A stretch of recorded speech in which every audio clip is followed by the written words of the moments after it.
What's up, people? Hello, everyone, and welcome back to Fate's End, a Dungeons and Dragons game driven by fate. I will be your tale weaver for the evening. Woo! Alright, sorry, I ran up the stairs a couple times because I kept forgetting stuff. We want to shout out our, we want to do our announcements first and shout out our partners, of course. First up, we want to shout out Tabletop Audio, tabletopaudio.com, for the ambiance that we use in our shows from time to time, so shout out to them. We're going to shout out Nine Realms Gaming, our partner. They create top-notch gaming accessories from the finest woods this realm has to offer. They create dice vaults, dice trays. You can grab some of their awesome game gear at ninerealmsgaming.com and use our exclusive partner code LAIR10 to get 10% off. We also want to shout out DICEY Encounters. They make gorgeous handcrafted dice for the most dicey of encounters. You can head over to diceyencountersdice.com and use our exclusive partner code LAIR10. God, I'm still really out of breath. Woo! All right. We want to shout out Sirenscape as well for the ambient sounds, music, and their online player that we use in our stream. We do tend to use their sounds from time to time as well. If you want to follow us on social media, you can use command socials to check out Ink and Lyre on all of our social channels. Or if you want to follow the cast, you can use the command FateCast, and you can follow the entire cast of Fates End. Guys, our Kickstarter, if you can believe, is almost done. We have about, I believe, 42 hours left, like to the dot. So you guys go check out our Kickstarter if you haven't backed yet. Again, Zodiac is coming to Dungeons and Dragons, and the Stargazer's Guide to Aurora is a campaign setting for 5e that brings a Zodiac character build system, new races, subclasses, and a robust world to explore. You can use command Kickstarter to check it out now. Again, less than 48 hours left. Don't miss out. Our players here on Fate's End are going to be rolling for their sign stats this Friday on short rest, so come join us on short rest for that. It's going to be super exciting. Our final announcement, so long overdue, and I apologize for the long overdueness of this announcement. Long ago, on a far-off, distant community challenge, our community brought forth a challenge for a Snonk tarot card. Well, after 800,000... I pulled my pants up here like I'm Elmer Fudd. 8,000 points have been redeemed by the community. I am here to tell you that the day has come, and today we reveal Snonk's tarot card with great deliberation and consultation. I asked many peoples about this, so I'm super excited. Without further ado, I unveil to you Snonk, and he has been deemed the Page of Wands. Woo! Snonk is the Page of Wands. Upright, his card means free spirit, enthusiasm, exploration. Reversed, hasty, gullible, impatient, lazy, and unfocused, which is probably where he is most of the time. But I am so excited that we finally finished it. I hope you all love it. Snonk, everyone, the Page of Wands. I'm going to be sharing that on social media, but I wanted to show all of our amazing Twitch viewers first because you guys did the community challenge together and you deserve to be the first people to see it.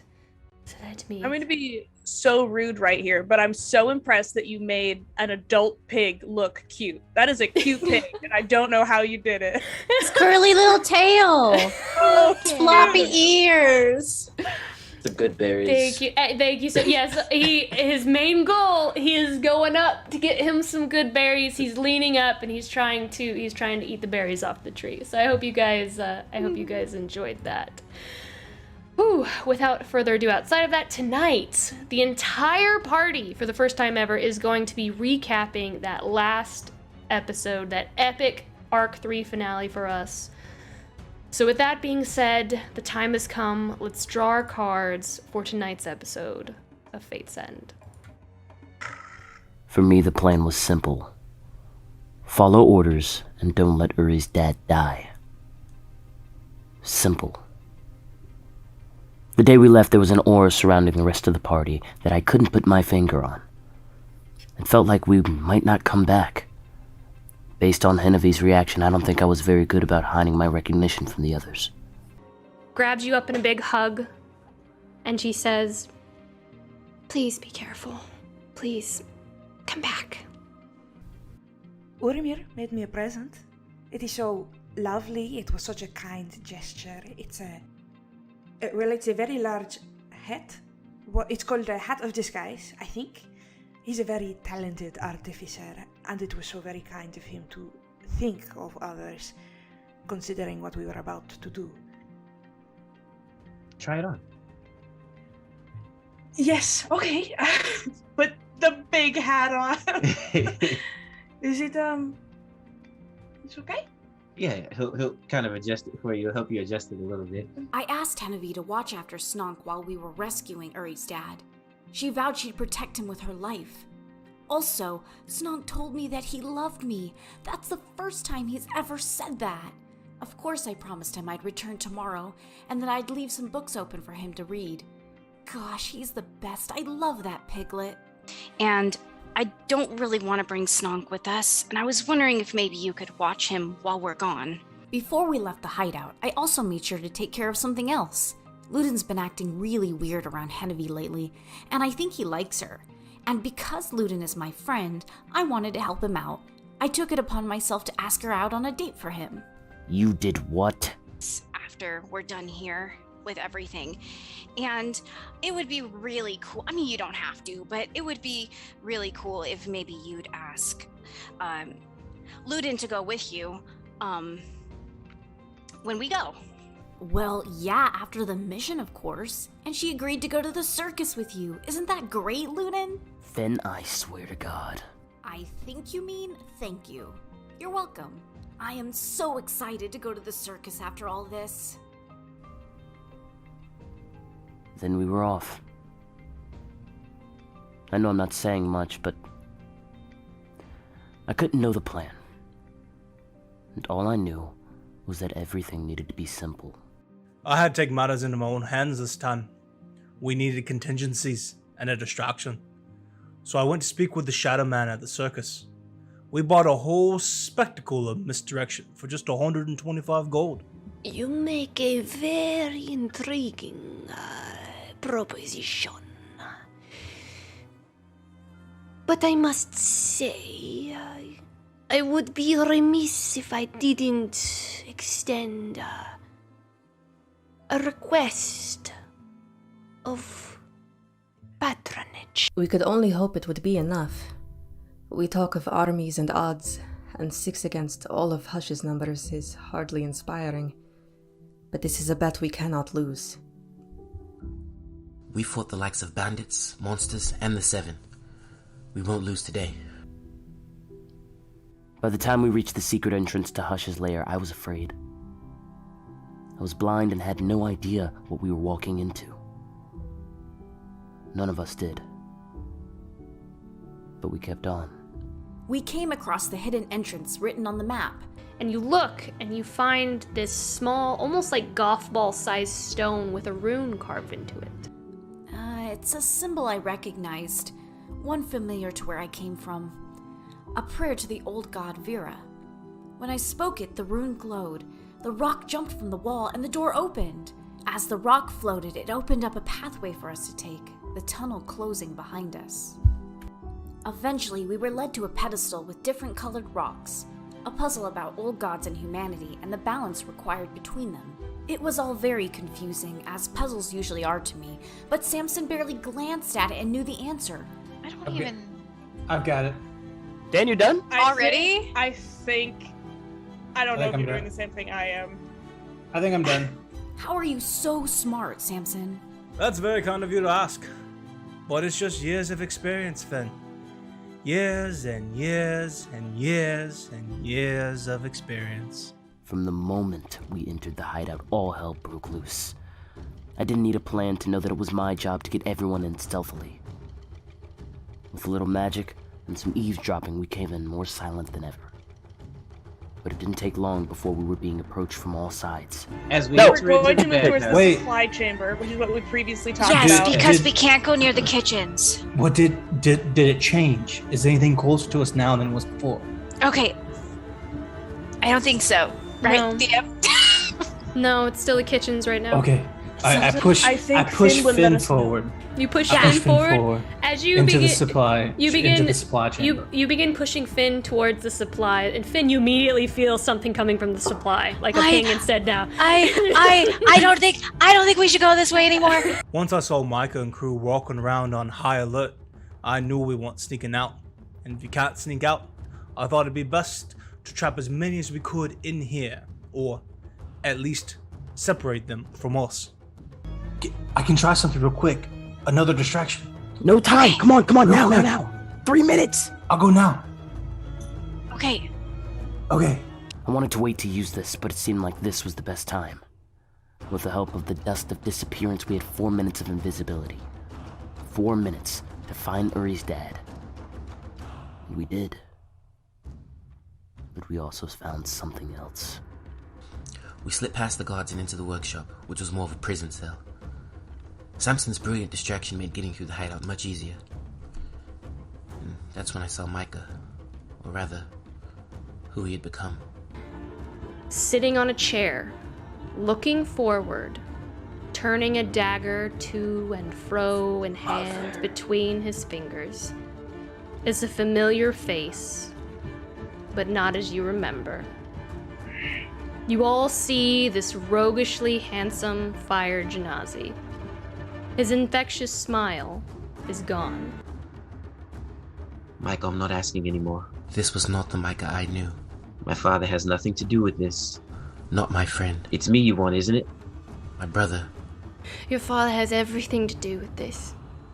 No. My mother didn't get to beg, did she? None of them got to beg. That Micah may as well have died in the Undercity with the others. Tell your sob story to all of them, to all the voices that have been silenced. Tell that to them, Uri. You're wrong. You made me this way. Micah is a monster. And they are gonna give me my goodbyes. He talks only of pain, and he will not listen. I told you. If I saw you again, I would kill you. And before long, the fight has begun. Make your choice, Urimir. But he wasn't alone. Zevnik, the man in the red coat, came slinking out of the shadows. Seeing him brought me right back to the Undercity. Right back to the day I lost my father. And my arm. But I've got a new arm now. And it comes with a couple of tricks up its sleeve. Mages everywhere. Ice, fire, destruction exploding all around us. The mage's attacks completely destroyed Umber. I was able to absorb most of the flames, but the ice made it even more difficult to close the distance. I killed a mage, but there were 2 more.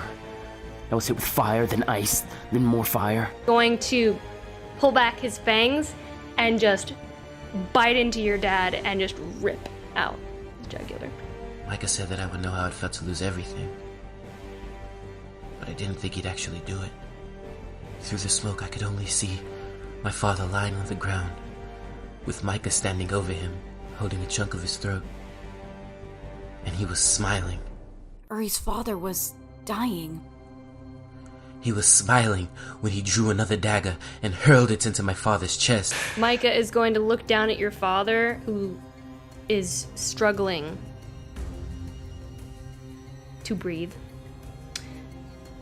And he's going to take one of his knives, and he's just going to... He was covered in blood, and from where I stood, I couldn't see if he was still breathing. No, there's no way we were too late. I didn't come all this way just to watch my father be murdered. There was no time to think. Uri asked me to get him out, and he made me promise. The mage that Zevnik person was a piece of work of some kind. He tried first to scorch Urimir, and I am, relatively adept at cancelling this sort of thing, at saying, no, not today. I hurled myself with Misty Step through the gears, up the steps. The sound around me faded, became distant, but when I reached Valerius, I hesitated. I looked at my friends, bleeding, ragged, tired. I knew I had to act fast. I knew it was time to use Dimension Door and get Uri's dad out of there, but I didn't want to go. I didn't want to go, but I had to. And it hurt so much to leave them behind. So Finn's going to look back at his friends, and he's going to look hesitant and wait a moment, and then he's going to take Valerius's arm and he's going to Dimension Door as far as he can out of here. By the time I had the pursuits of Hush cut off and our escape secured, I could hear the struggle in the other room. And I didn't hear looting and cheering, so it couldn't have been going well. I thought I'd be too late to save her. Whoever. Then, the entity, the seven inside me stirred, as if the sudden flood of emotions woke it up. I only remember feeling the darkness and grief overtake me. Everything went black, and all I could do was scream. And he falls to his knees. And he just lets out just the loudest, blood-curdling scream that any of you has ever heard. And it starts to sound, he's not human, but it starts to sound inhuman. And you hear the creature. It starts to sound closer to the mother than it does to Urimir. You all just hear this. As Luden and Urimir struggle against Micah, I try to keep Zevnik out of it, but I cannot get close to him before Micah gets close to me. A bite like burning knives and sadness like sea waves makes it impossible to move away, and then Zevnik points to me, and all I see is green. And had it not been for our dear Esperis, it would have been the last thing I ever saw. It was some badly evil necromancy thing that would have murdered our dear Prearia, and that too I said no to. Later he tries to banish Samson back to his home in the Feywild, and, well, no. I am not going to let anything like this happen. Okay. He's going to look at you and say, "Ooh, what spirit you have." I knew it! This BS. Garbage. You know, I really do wonder what it's like to be on the other side sometimes. Won't you tell me? He's going to point at you, and you'll see this crackle of green energy. Oh, it's not that. Oh no, he's fucking not. No! Counterspell. I'm counterspelling. Out in the supply room, I tried desperately to help Valerius. I could feel the life in him slowly leaking away, even as I pressed my cloak against his wounds to stop the bleeding. How was I going to tell Uri that I got his dad out of there but not alive? I do not mean to brag at all, but I do not believe that Zevnik successfully cast a single spell in that fight. I was also invisible the entire time. I am not trying to be conceited. I am so sorry. Finn was gone. Micah screamed, and then I heard it all. Logan's voice. Who the hell is this guy? And he's going to just... His eyes are going to start flaming red once more like hot coals. And he's going to look at Prearia, and he's going to look at Zevnik,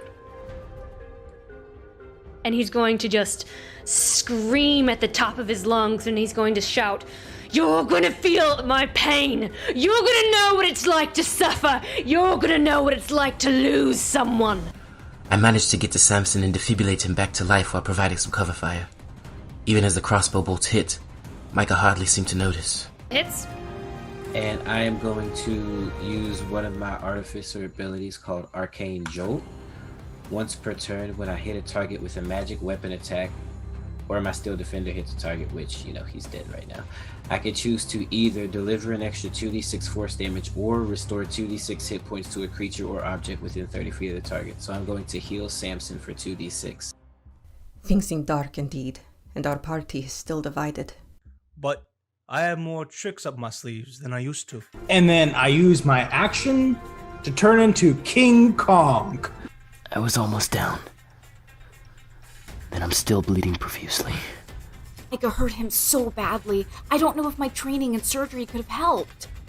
But just as I was running out of hope, Uri's dad, he opened his eyes with a gasping breath. Father rolled a natural 20. Let's go! Despite Micah's violence and abuse, despite the odds stacked against him, he came back. And Samson, he's not exactly like what I thought he was. It speaks highly to his character that he was willing to stand his ground here for the party, for his friends. Samson saved me. Okay, I'll go attack Ludin. He's just gonna move through my space? I mean, you're like you're right here. I'm like right here. When I managed to make my way over to him and take him by the flank, the gorilla leg, he got us both out of there. I'm going to drop Polymorph. I'm going to grab Esperise. And I'm going to put you right here. And I'm going to Dimension Door with Esperise and I back to the baths. He got all of us out of there. And we're fortunate that this time, he thought to get himself out too. Uri's lost so much. I hate that he lost his best friend today. There's no going back now. We've made an enemy of him and the Demise family. I'm worried. I've got lots of dangerous friends, but not many enemies. We're running. It was supposed to be simple. What the hell was that?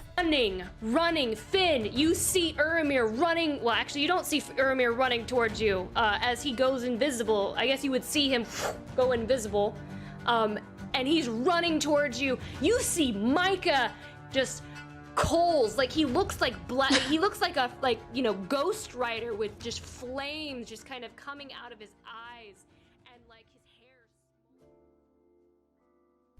hair. Everything is alright. We are all whole, and we are looking after one another.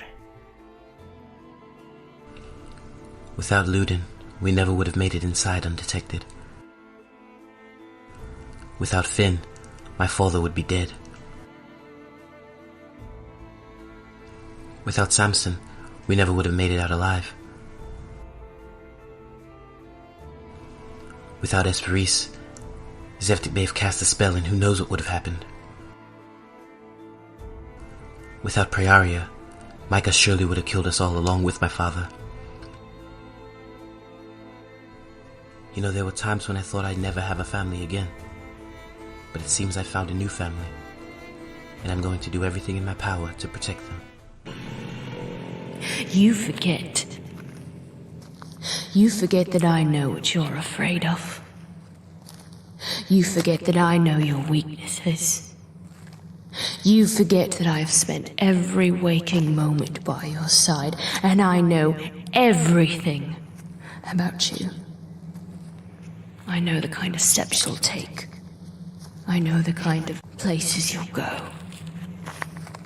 You can't hide from me. I'm gonna find each and every single one of you, and I'm gonna make you suffer far beyond what you can imagine. I'm gonna make you feel the same way that I felt that day when you silenced everyone we loved, all of our family. The way that I still feel now. I have all the time in the world, but you don't. What up, people? We back. We back. And we back. We are back. So, scroll. Before we get into tonight's episode, it's time for our alignment assignments and card facings, which means this is the first episode of Arc 4. That's right. Woo, de doo, de doobity boo. Ooh, yeah. Okay, I don't. Deanna almost spit whatever. This is something that we like to do in our own homebrew games that may be a bit different from you all at home. Our players, instead of rigidly conforming to an alignment they choose, play their character naturally and channel in their backstory, thoughts, and feelings, because in the real world, people change over time based on the decisions that they make, character growth, and character development.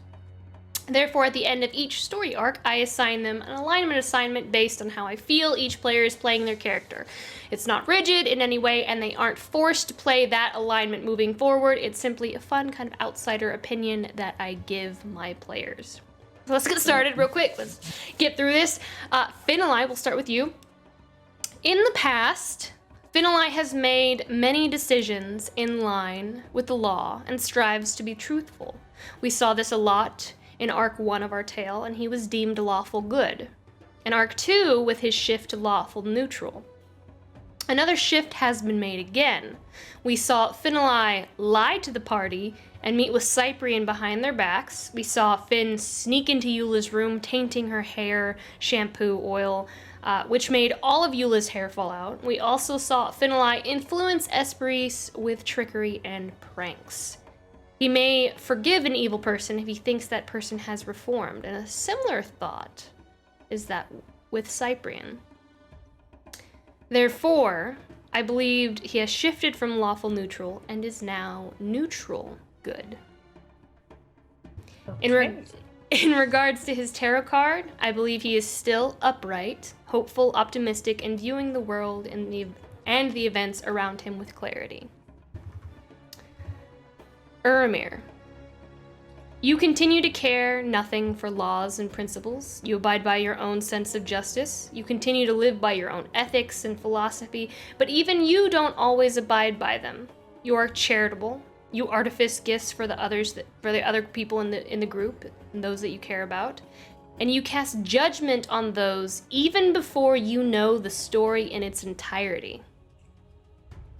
As with the first arc, the second arc, and the third, you still remain chaotic good.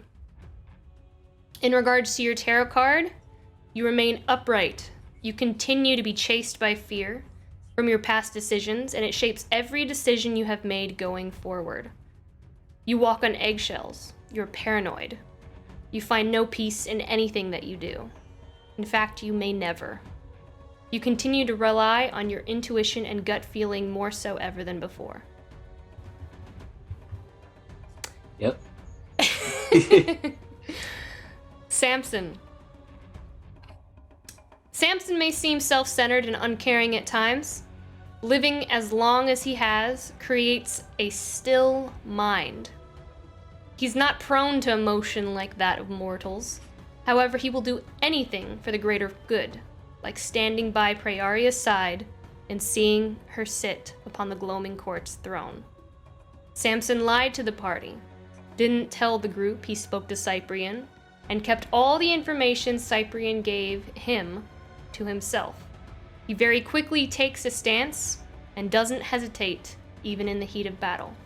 For all these reasons, I believe he remains neutral good. In regards to his tarot card, his card has returned to being upright, recognized as the driver.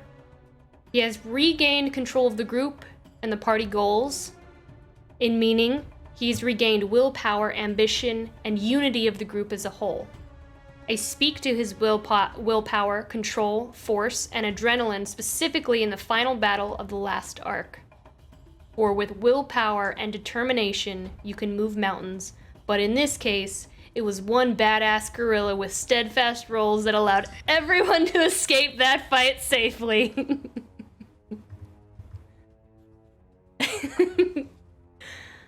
Esperis. While you admire order and tradition, you have taken a small turn this arc. Your date excursion with Finn was unorthodox and led you to actions you couldn't otherwise take. However, your genuine reaction to doing things you've never done before is a vital indicator. This was not of your own desire or volition, not yet at least. Only time will tell. Perhaps if you do so, without Finn's influence, things may change further. Once more, you have used your influence to get what you want. You used your status to gain access to the Ledger and Sable. You were extremely passive-aggressive towards both Raymirith and Zelen, and continue to be so with many individuals. During the party to summon Samir, you remained silent when you didn't approve on what was taking place. In fact, you remain silent anytime you disapprove. The other party members see it and have asked specifically for what you think, because they sense your voice isn't really here. For all these reasons, I believe Esperis is lawful neutral. But the person behind the mask, well, they may have a different alignment completely. In regards to her card, I believe she is reversed. She resists change. She is immobile.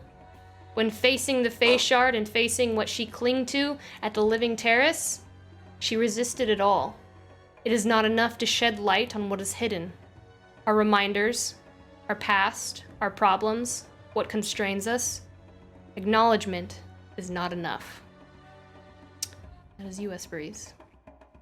At least I'm still lawful. I can cling to still being lawful. Ludin. Ludin's word is his bond. Not by choice, necessarily. He lives by his code. Will he die by his code? Ludin continues to follow his own set of rules, but over the past arc he has been presented with many eye-opening scenarios from within the party, and a philosophical dilemma presented to him by Hennevi. He seems confused, somewhat indecisive. It seems as though he has begun to question everything he has ever known. He is not taking any steps forward or back in any particular direction, but holds his ground for now. He continues to fear chaos and disorder. I sense transition from Ludin in the future, but for now, with his indecisiveness that clings by threads to his personal codes and laws, I deem Ludin lawful neutral. Welcome to the Winners Club, buddy. It's good to be here, I think. At least you're not evil anymore. Hey, man, I was lawful evil. I had a code. At least you're not evil anymore. Lawful party believes lawful is the most important part. Am I right, Ludin? Exactly. Yes. For now, I think. All right, peacemaker. In regards to his tarot card, he is no longer upright but reversed. The devil, reversed, lends itself to detachment, awareness, and vulnerability. The world can only be flat, but wait, it's round. Ludin is codependent on his shadow. Where will his overindulgence lead him? The devil shows that the problems that constrain you are an illusion. The binding is of your own. It is time to ask yourself, what is it that holds you back? Praeria, the final. Praeria has had a lot of things thrown in her lap over the last 3 arcs. She has been made aware of many things and remained silent. The most pivotal was when, in session 14, her youngest sibling Gwyn told her that the roots that hide Rithanawe and her family were dying. Told her that her mother and her father were afraid. Said they were afraid they would find them. While we didn't know who they were at the time, we found out who they were this session, or this arc. After Gwyn and Praeria's entire family were kidnapped by Elrixis, the false queen that sits on Praeria's family's throne. After visiting her home, now rotting away beneath fungi, Praeria finally made a choice, and finally took a stance. However, she doesn't live by the law, nor does she live by rules she's garnered for herself. When I think through these alignments, I think through all past arcs. not just the one before. Praeria is unpredictable. Her family was in danger, Session 14, did nothing. Were taken now and has chosen to take revenge. She does not wish to dethrone Elrixis for the sake of what is right and what is deemed good. Praeria doesn't fear standing out of appearing different. Praeria doesn't accept things at face value and makes up her own mind rather than blindly accepting what others tell her to do or think. She has threatened to stab Luden in the past and has brandished her weapon in front of him. Not directly, but due to impulse on how a friend may feel. Therefore, she has shifted away from true neutral and is deemed chaotic neutral. Excellent. More chaos. So, with the way you were talking, I was so anticipating chaotic evil, and I was like, "Oh my god!" It's over. We're just losing it over here. She hadn't killed any babies or anything, so she's not quite there. Yeah. Because that's a surefire way to chaotic evil. In regards to her tarot card is no longer upright, nor is it reversed.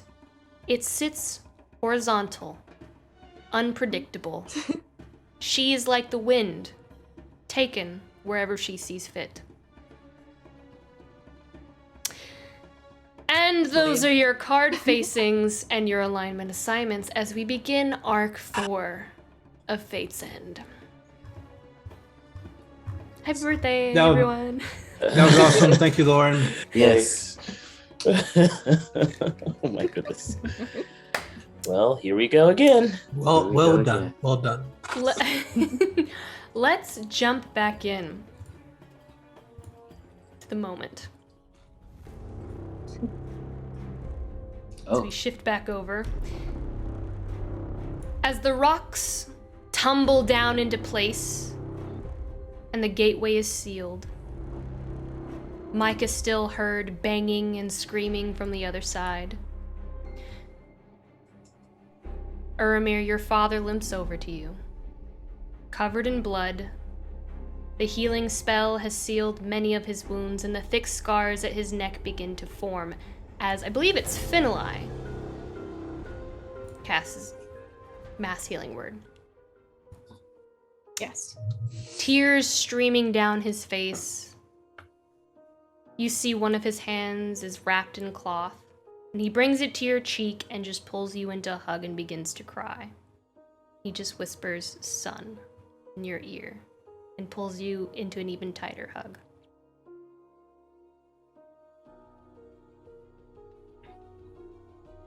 Yeah.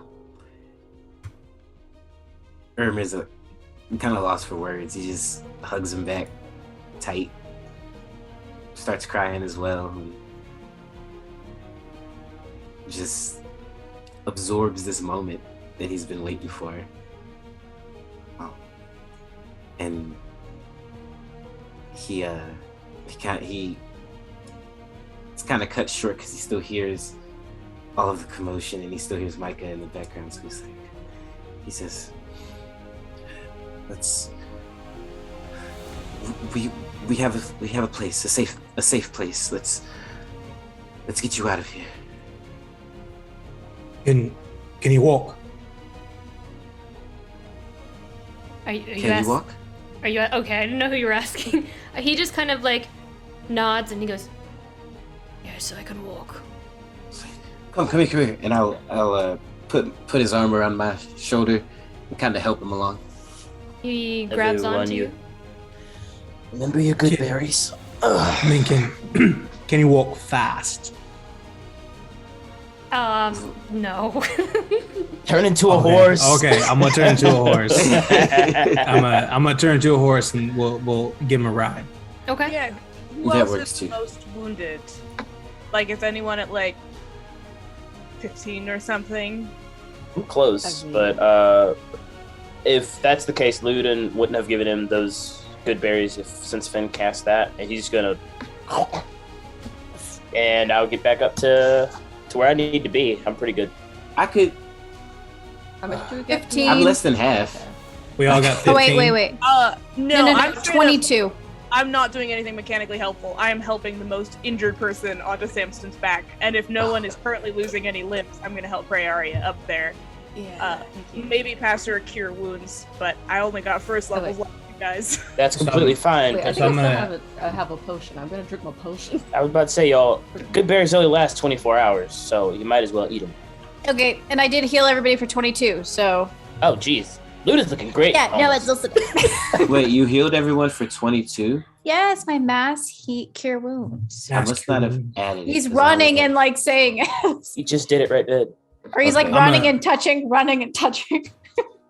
So I'm gonna carry Valerius and I guess Prioria as a horse, Mhm. Cool. preparing to sprint if shit goes down. Finn, Urimir still have Long Strider on them. Luden has Long Strider on him at this point, so Esperis is the slowest. Are we sprinting? Do we have to sprint? If we're Wait. sprinting, I will grab Samson, or grab Prayaria's arm, and I will do my jet skiing trick where I don't have to fly. I got to kind of float and be tugged. I don't think we're sprinting unless we have to, but I'm ready to if we need to. You're I moving. mean, I think we're both we we're might not be sprinting, but nonchalant. we're moving quickly. We're not nonchalant. keep Yeah, it- we're I'm moving guessing- fast back yeah. We're very towards. chalant. You guys Yeah, know very that chalant. Yes, this very passage chalant. hasn't been used in thousands of years. Yeah, but So- maybe he's got like a industrial drill and he's just gonna All I'm saying is, I think we Luden do would that. be But Luden look, would be trying to at least sprint to the entrance. Yeah, Then we could either probably way- No, nonchalant. guys, remember this is fancy rock that you have to stay around Finn and his no, rock. I get that, but like we're gonna have to leave eventually, and it's so we should The make faster that the better. Yeah. yeah sooner rather Right? than later. You move We're very just, yeah, we're just heading out. You move very quickly. The rocks begin to kind of like stack on themselves as you're moving through and parting, like Moses parting the Red Sea. Instead it's a cave and a bunch of rocks that are just moving back as you're kind of moving forward through it and navigating. While we are moving forward through it, I am going to take out a big hat and put it on Urimir's dad's head because nobody saw me. They definitely know who this guy is. You Oh, put wow. the hat on his head and he's just like, Your son made it. It's fantastic. No one will recognize you. Think about, I don't know, a handsome person. Go ahead. Yes. he just got like is kind of flustered and he's just like, right. And you just see him transform into a gold dragonborn with, black leathers. Wonderful. Fantastic. Okay. You're right. Yes, let's go. Perfect. No, we it's learned good. much about Oromir's father that day. It's dark when we get out there, isn't it?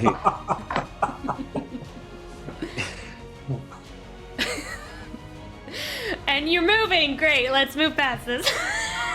You continue to move forward. The rocks begin to part as you. I believe it takes like 10 minutes moving quickly. It's probably a little bit less as you're moving forward. And the entrance, the secret entrance that you had moved through before, begins to part, forming that archway, forms up and allowing you to exit. You can still hear the Midnight Circus in the distance. They're still doing their show. They're not quite done yet. Luden, do you have that? No, we've got to go. I have nothing left. No, the stealth thing. I have nothing left. Okay, all right. Well, we move as stealthily as we can. Does anyone have any? I got the hat. I'm the only one who can be seen in public. Does anyone else have any disguise self or anything left? I could cast invisibility. I might. I'm a horse. Yeah, you're a horse. You're You fine. are a horse. You're fine. Don't worry about it. Let's see. Fully. I'm gonna. Prayaria, can you disguise yourself? Yes. As soon as you are disguised, I'm slapping Samson on the ass, and he is leaving with Valerius. We can work out. Yeah. Yeah, I could put on my mask. That's about it. So Luden will probably. He'll try. I got you. I will cast disguise self on myself, and I'll cast invisibility on Luden. Dope. And then, if that's the case, Luden's trying. He's not obviously going to be able to keep up with Samson, but he is going to be running 40 feet per because of Longstrider, and he's going to be spraying back towards the place. He's not trying to stay out in the open at all. All right, so Finn. Okay. I would like to put the stone back where I found it. What? I was doing my eyebrow raises. You're gonna leave the stone? You sure you don't want to take it with us? Should I? Yeah, I think so. Okay, I guess. I'll put it in my pocket then. You take the stone. And I will also cast Cloak of Shadows on myself. Wait, she wrote something down. Why does Lauren look like she's taking notes? I think you should leave the stone, actually. I feel a disturbance in the force. That's just a reminder that you took... Guys, don't you metagame this. You took the stone, you took the stone. You told me to take the stone, so... Shit, here we go. I mean, I don't want the stone. I think it's weird, but if you think I should take it... I'm gonna be like halfway through the fourth arc. Lauren's gonna be like, remember when you decided to keep the stone? It explodes. Yeah. They've been scrying on that stone the entire time, guys. You should have known. They don't scry you, they scry the stone, and that's how they know who What is you are. Cloak of Shadows, and what does it look like? Because I have no idea what that is. It is literally just invisibility. Oh, sick. So he's like, whoop, invisible. Reese is just going to prestidigitate all the blood off of herself and leisurely walk away, because sprinting away is extremely suspicious. She's here to see the show, and she will meet you later. In a minute. All right. So if I'm not mistaken, everyone is hidden. Yeah. Either invisible or disguised in some way, yes. Okay. I would deem it impossible for anyone to recognize you at all at this point. And you make your way through the Amber District, back through the Shimmering Bazaar, through the Emerald District, all the way back to the Sparrowhawk hideout. Some of you joining at other times of the day, with Esperise kind of like breaking off. But you guys make it. You guys make it all the way back. Oof.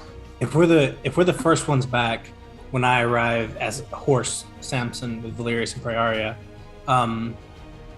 when we get back, I'll turn not into a horse, put Valerius on a chair somewhere where he can relax on, and I'll go over to Preda and I'll be like, "Hey, you okay? Everything all right? You hurt or anything?" Fine. I just stepped in some gears, but I'll be okay. Well, let me see. Is it hurt? A little, but I'm okay. I'm really fine. Okay, I cast Cure Wounds anyway. Thank you. How did that happen? How'd that happen? Giant battle. Oh, Any yeah, moving yeah. bits. It checks out. Are you all right? Oh, absolutely not. And like, you look down, like Samson, like one of his hands, I'm going to say his left hand, like is missing its third finger, like completely, like where a knife had gone into it, where he'd held it up to stop the soul knife from stabbing him when he went down. He looks up and there's this massive gash in it. His third finger's gone on his left hand. Can you fix that? I couldn't find the finger. It just fell off and I was an ape. I didn't know what to do. I think it's still in there. Okay, maybe. Okay, Can you fix it? No. It hurts a Finn, lot. It's like bleeding Order me to significantly. make new finger. Oh no. Oh, Maybe. no. Oh, I don't know. I'll make you a finger of death. I'm gonna use I'll use my last slot to just make it stop bleeding. Cure wounds. But so I don't die of blood loss, but perhaps the Sparrowhawks have healers also. Stay here, and she'll go and try to find somebody. I think, okay, all right. She's already gone. She's finding somebody. Okay. Why is Lauren Ransom done again? Stop! Lauren! We keep using spell slots and she writes stuff down. It's making me... I don't even have to write. I just pretend. I could just pretend and you guys are just like... That's cruel. You just roll a bunch of dice and you go, interesting. And then you... Area heals for 6, I heal for 7. Well, Ludin runs in. Yeah, that's exactly what he does. Runs in, and he'll just punch the wall to not be visible anymore. And he'll go like straight up to Henavy. He's not nearly as bad as when they were running out. He doesn't look good, but at this point, like all the scars and crap that's all over him look more superficial than they did before. But he does still have all of the blood that came like from his ears and eyes when Micah would scream. He runs over to he runs over to Henavy. He's like, "Oh, hey, Ludin. Hey, yeah, we found Hush. Yeah, oh my god. Are you okay? Is no, everyone back? Not yet. You need to call for as many people as you can if you're going in there. We can't stay here. We're gonna be getting out of here soon. We got his dad. Everyone's alive, but we're not okay. We have to go like as soon as possible. Now? As soon as possible. There's no way we can leave right now. We have to rest up or something. But Henavy, you need backup. You can't do this by yourself. Of course. As much as you can call. She looks down at her Sparrowhawk badge and she goes, "I'll call Kaya immediately." Please. And he'll look over at Samson, Priaria, and does he see Uri's dad? Yeah, Valerius. Valerius is he's probably sitting over by the fire, just kind of like back against the wall. He's probably still covered in blood and everything, just kind of like trying to rest and like breathe. Well, Ludin will run over there and grab his greater healing potion. He'll be like, "I'll be right back." Grab his greater healing potion, and give it to Valerius. And he'll be like, "Oh, I'm glad we got you out." And he'll run back over to Henavy. Before he has a chance to say anything. Yeah, He's like, he's just holding it like he has no idea who you are, what your name is. Ludin's looking for, he'll go back over to Henavy. He's going to make sure Cassius is still there, that Snonk's all good, that basically the whole crew is there, that they left with, and make sure everybody's all good. And he's just going to be trying to figure out where they're going next in his own mind, just looking at if he can ask Henavy for maps on the way out of the city, just anything that they have on any information. That's what he's just going to be doing, trying to figure out a plan out of there immediately. When Finn arrives, when Finn arrives, Priaria is like very much like, "Come look at this. Samson's finger's gone. I don't know what to do. Can you fix this?" So Finn will show up a little later, see Priaria flailing. She's like wrapped a bunch of bandages around her. It's like, I don't know if this is helping at all. He's like covered in blood. His cloak's all burnt up. So's the rest of his like clothes. And he'll just kind of like walk over, kind of like avoiding their eyes. What's up? Well, this one lost finger. And It was only one. It's just one finger. A finger? Yeah. Do you still have it? Oh my god. He says no. No. That's exactly what Priori asked. No, it came off right before, I don't know, I went black for a moment, and it came off right before that. Hurt a lot. Well, I guess I can look at it. Let me see. Maybe make new finger like lizard. Yeah, it's definitely What do you gone. think I am? I unbundle the club that Priori has made. Yeah, it's definitely gone. I'm gonna real quick. I'm gonna give Finn a big hug, just massive hug. I'm glad you're okay. Yeah, glad you're okay too. and everyone else. Mm-hmm.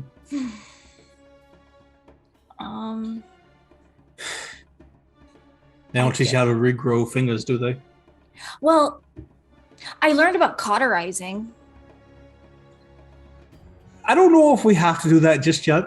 I kind of stopped the bleeding already. I don't know if I need to cauterize it. That sounds really painful. I mean, yeah, but so is losing a finger, right? Or dying of blood loss. Well, I made it stop bleeding. Do you think it really needs it? Well, if you insist not to do it, that's fine. We'll just keep an eye on it. You know what? If you think it's best, let's do it.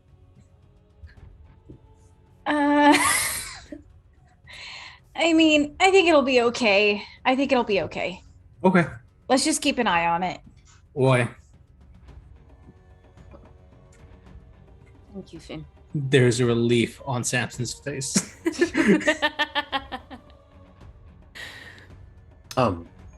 Urimir probably shows up a little after Finn. He comes in, probably sees y'all working on Samson's missing finger, and he immediately goes and finds his dad sitting in the chair.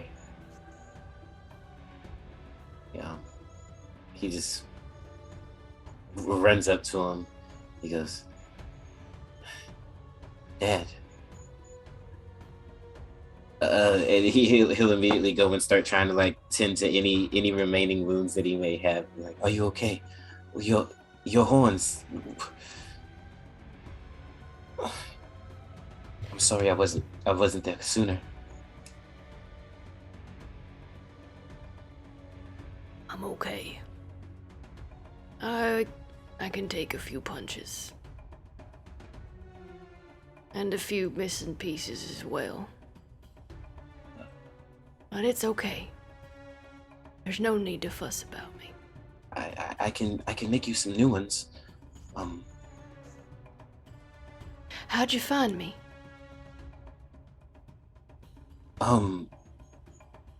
It's actually quite a long story. With the help of my friends.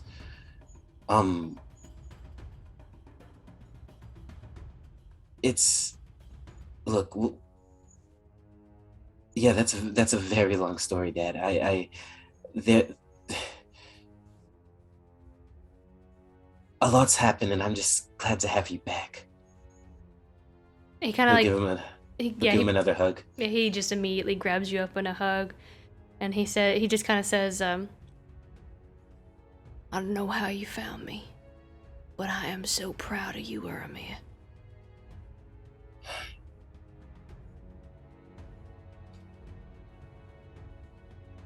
I didn't think I was gonna see you again.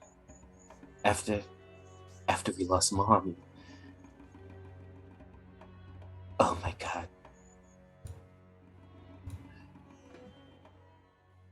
What did Micah tell you? I saw him a couple days ago. He showed up.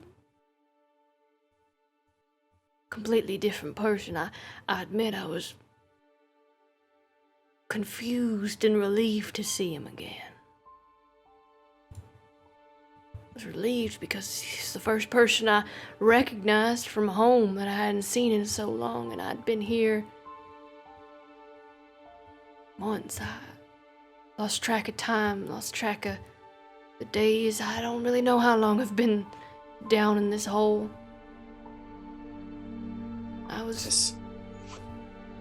Go ahead. My relief was very soon changed by seeing the wrong color in his eyes. Seeing this hatred, the way that he looked at me. Kind of look that burns right through you.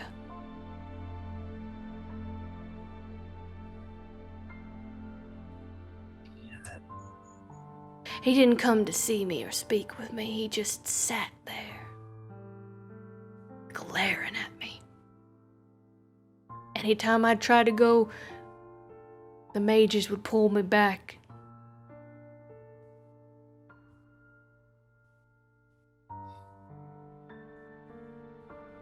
He didn't tell you about home.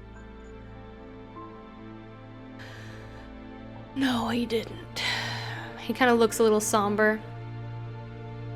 But Zevnik sure did. I thought you were gone too. Seeing as how so few people lived that day. I'm so glad to see you now. I thought you were dead. I really did. They said nobody survived in the Undercity. No one. He'll kind of avoid eye contact and he says, we don't go down easy. When you avoid eye contact, is there... Why?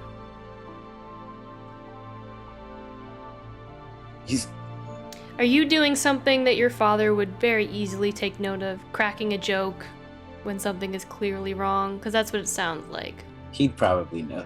That's what I figured. He goes, "What's wrong, Uri? There's nothing to be sad about. There's nothing to be upset about. We're here. We're alive, and we get to live. You know, I had a lot of time to think. Being in that hole. I've made lots of mistakes. I think the biggest one is still out there. I'm sorry. They have my plans.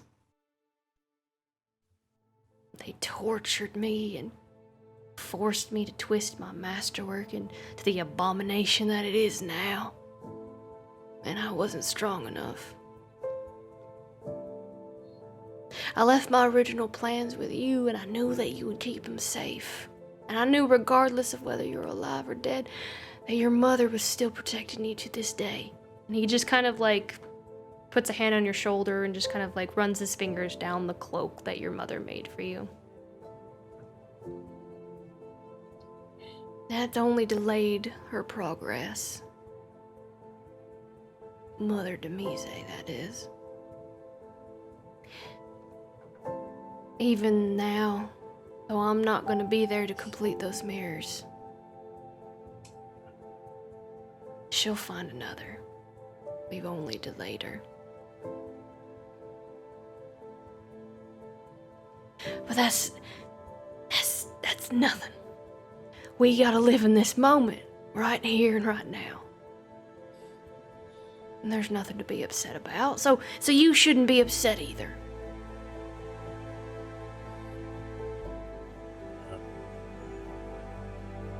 I am happy. I'm just glad to have you back and seeing Micah again like that. It's just a lot. I'm sorry. But yeah, I found some clues that they'd taken you here to the city beneath the sands, and well, my friends and I think you've already met Finn.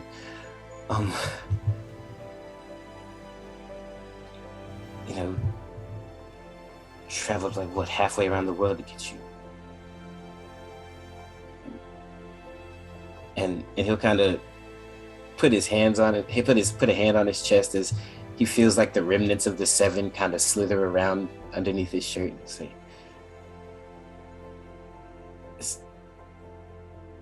Dad, so much has happened.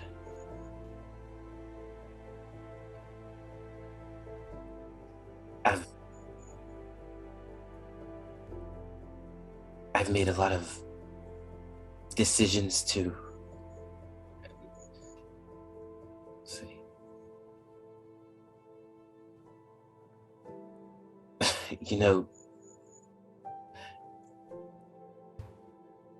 I think I have to save the world. Or help.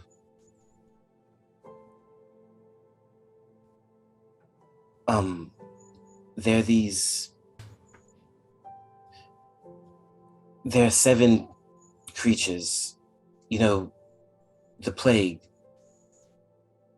that was turning everyone back home. Well, I stopped it. What do you mean you stopped it? I don't understand, Urimir. I don't understand. I mean,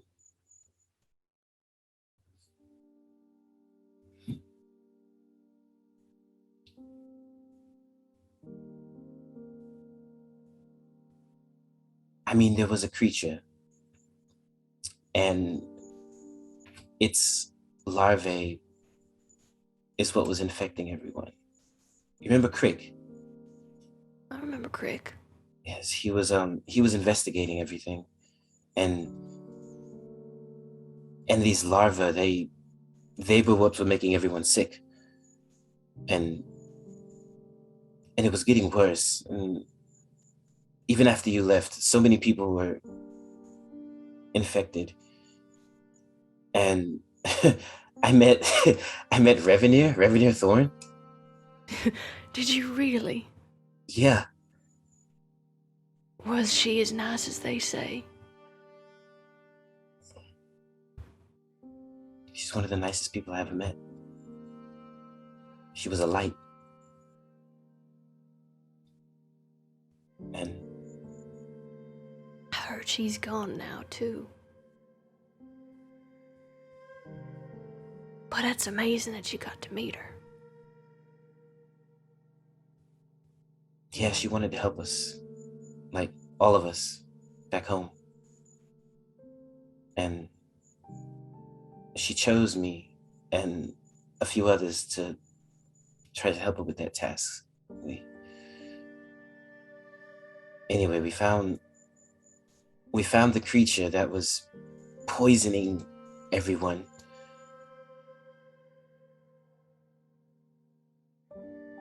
And when we killed it,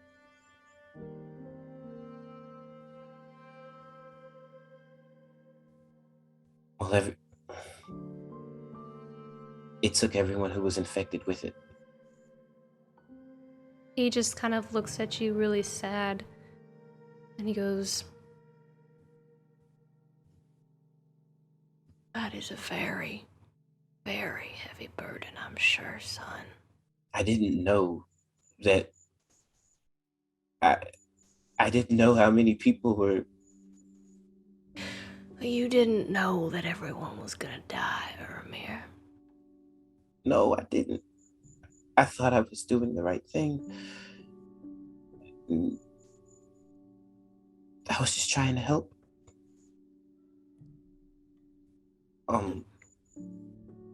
And Micah, he lost his mom.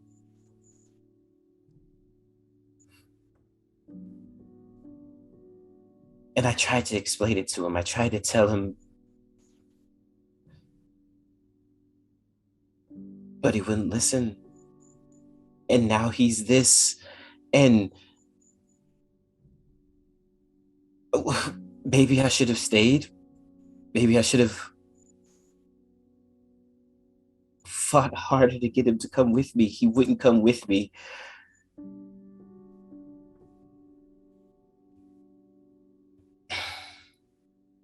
You didn't know they would die, Urimir. He just kind of like puts a hand on your back and on your shoulder. And Micah, I've been in that dark place too. When we lost your mother, I was in that dark place too. He kind of like pulls you over closer. Just like silently crying, tears running down his face. And he says, Uri, I've made many things in my life. Some more useful than others. Regretfully, more weapons. A tool of bloodshed. I regret many of my creations. Most recently, Rialta's Forge. But there's one invention, one creation I pride myself on. You are, and have always been, your mother and I's greatest creation, Urimir. I'm sorry it took this long for me to see. I was obsessed with bringing your mother back. Seeing her one last time. Bringing her back so that she could be with us again. And I lost sight of you. If only I had let go, I wouldn't be the monster behind such a terrible masterwork. But I love you. I hope that you'll forgive me for that. Say, no, that it's not a terrible masterwork. He'll pull out the book from his bag. He'll say, I deciphered some of your plans. He just smiles up at you and he goes, I knew you could. Heck, you're smarter than I am.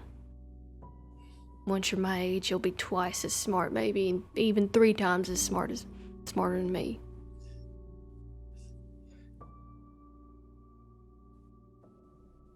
Once I realized what it was,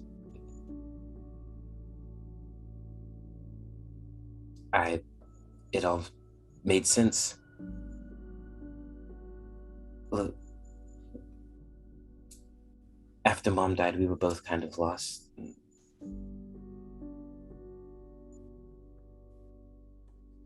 And then I lost you too. And I didn't know what to do.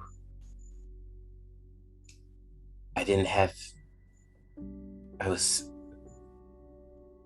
scared. I didn't have any direction.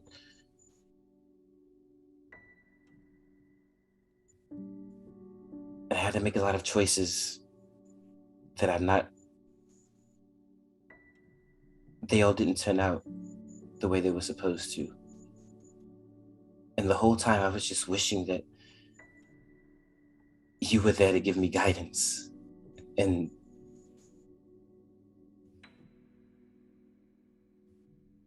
in a way you were.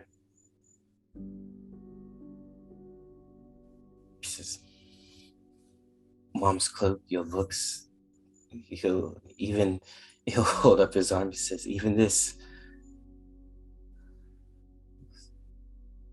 He smiles at you and just kind of like grabs you in tighter.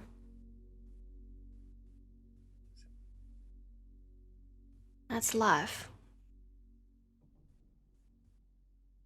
Sometimes you gotta take those steps on your own. And begging, that's the hardest part of being a parent, that's for sure. I don't know how many times your mother would scold me for letting you play with my tools, but if you hadn't, who knows where you'd be. Might be sewing. She'd probably prefer that. And she would have loved it. She would have loved it. That wouldn't have been so bad. We knew whatever you were going to do with your life, you would have been amazing at it. And you probably would have been 10 times as a better sewer than her. And I'm going to say that because, 3 times for me. I can't help it. Well, I had some great teachers. I love you, Dad. He'll just give him another big hug. He just kind of like draws you in.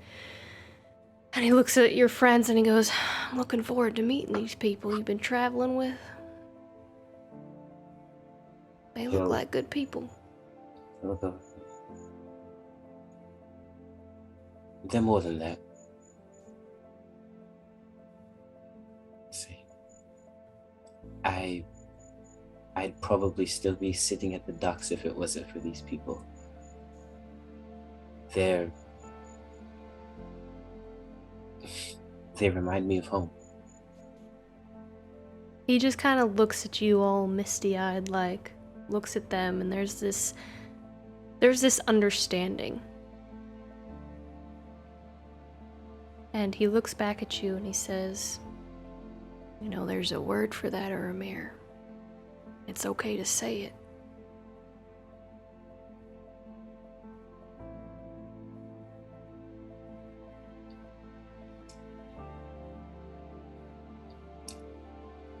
I guess they are kind of like my family.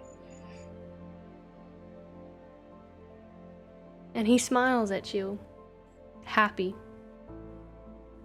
Happy through all the pain of losing everyone in the Undercity, all of your family that you knew growing up with, that you could still have a family now.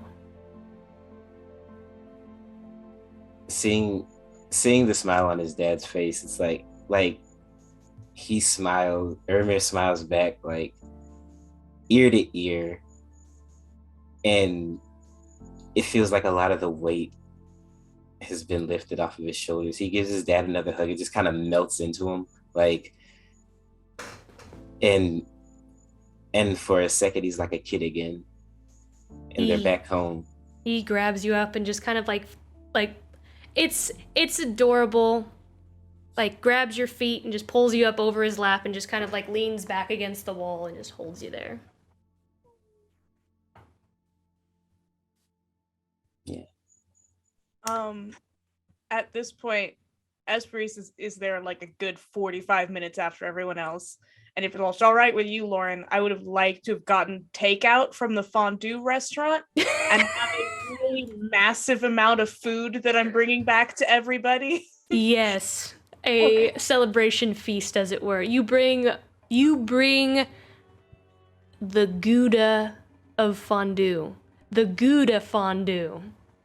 No, it's okay. I tried. I tried. Fondue. Real quick, thank you so much, Lawful Stupid RPG, for the raid.